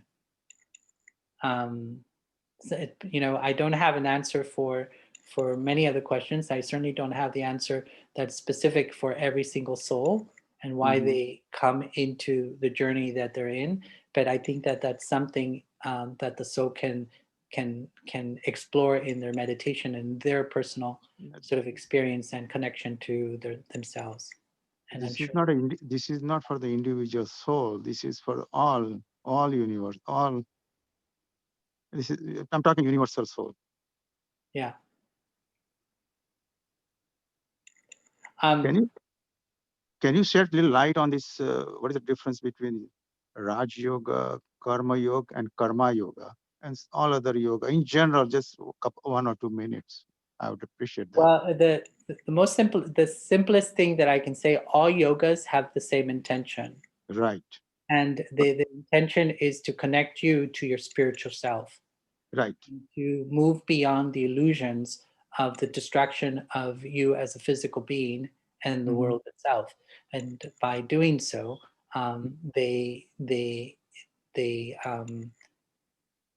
they have created different methods and techniques that allow the person to journey through it and Mhm. and come out with different outcomes. Yeah, but there are three different aspects here: body, mind, and spirit. As Uh, I as I as I as I as I pointed out before, that's what we're exploring here. That in order for you to fully, because what I understood is this is the highest, that's what they claim, what I understand. But everybody claims the same way. yeah, So I don't think there is a competition that Raj Yoga is the best. Yeah, best for the person who is talking. there's no competition. I think that there's just different. I think that a journey is for individual souls, and each Correct. individual soul is going to find the right path for Right, themselves. right, right. So No, there's I no, understand that. yeah. So I think that it's up to each individual to uncover Mhm. what path is best for them, because it'll be natural to them. And also what I understand from Raj Yoga, that soul resides between two eyebrows, in the third eye, that So you see the picture that I'm sharing now? right, constant and in flux and constant, right? Yeah, but also look at the images. The images of three components, basically through different phases. One Mm-hmm. is when an individual is living just as I am a physical body without the relationship with the spiritual space. And then the Correct. other is just a spiritual space without a relationship with the physical body, where a person is in the space of understanding and also practicing, where all they want is to be spiritual.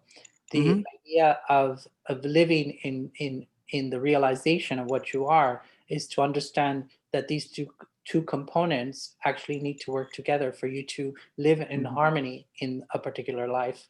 Mm-hmm. So this is where the integrated self, so the soul and body Mm-hmm. need to be integrated accurately in order for it to function properly.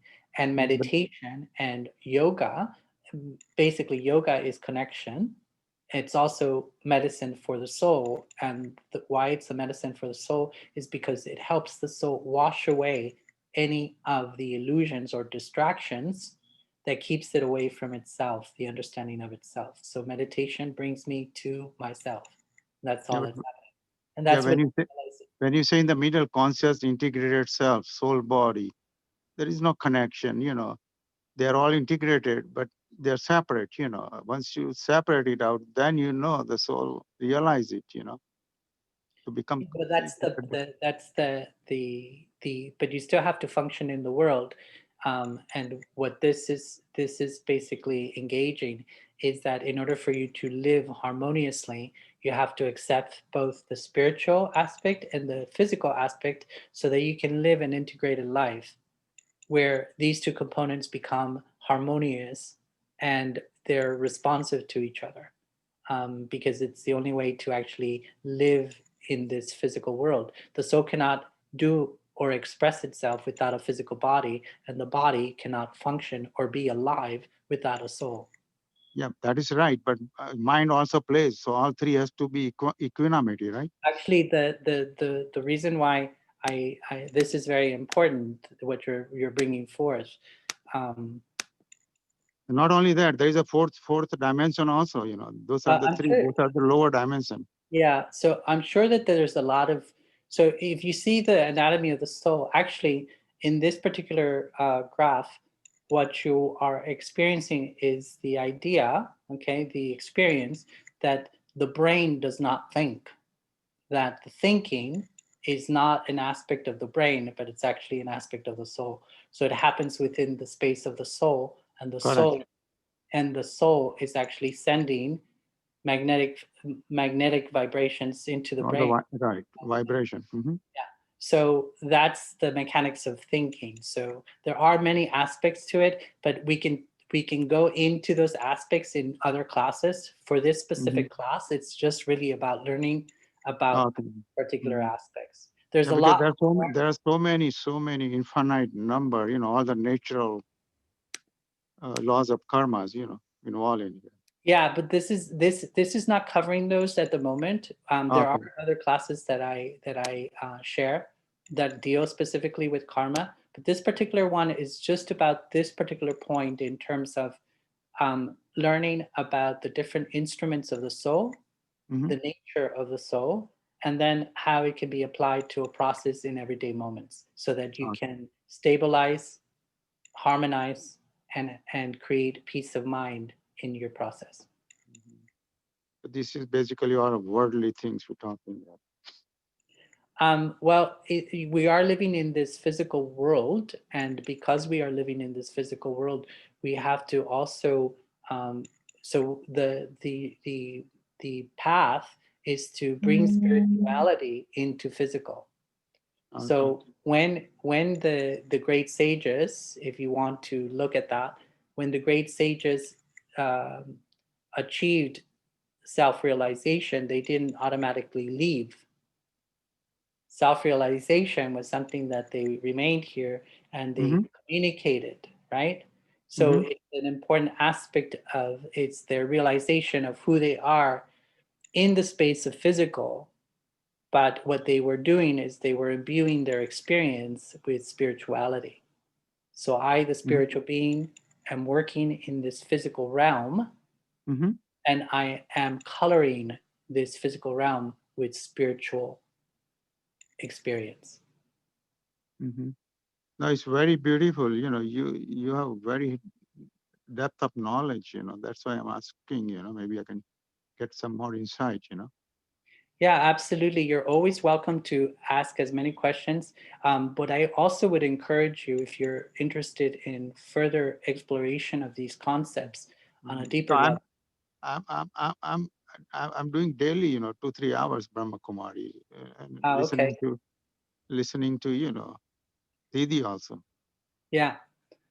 The approach that many people, again, we're all such individual souls, and we look at the experience from an individual perspective. But something that is that unites everybody is that Mhm. the understanding of the soul in terms of structurally is Mhm. the same, Mhm. that it's the same, and the overall cosmology, the world that we operate under, in terms of what a soul is, where it comes from, in terms of its origin, and the whole world that's created around it, is basically the same. It's just Right. we individually also string it together Mhm. Mhm. in the sense of our own experience. Mhm. Yeah, that's fundamental question. The soul we're talking about. Yeah. In Brahma Kumari we learned. Dr. Shivani, I talked to her also. So basically, we talked that it's in the center of the, Mhm. third eye. That's right. Like what I experience it, not just talk. Okay, it's everywhere, living, non-living, every cell of your body, micro cell. So if you look at the physical aspect, it could be on the bottom of your leg, top of your head. Yeah. But the antenna is in the medulla. So it's a direct connection with the cosmos to charge. You don't need to charge Yeah. your battery every day.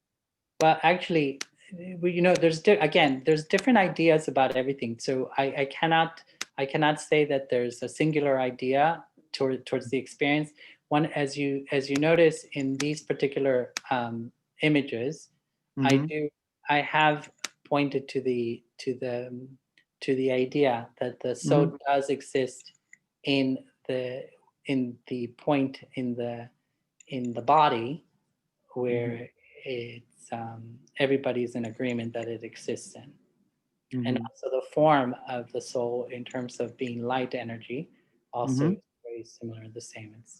But again, I think that we are at closure here. So I need Okay. to take a little minute to just bring everybody together in silence. Okay. And did anybody have any questions? If Any you, other questions? if you can send this presentation, would be appreciated. Would be. If look you at- want a recording of the overall talk, there is it's been recorded, so you can call the center, and I'm sure that they will make that available. Okay, I'm talking about the slides only. Yeah. Okay, thank you. Uh-huh.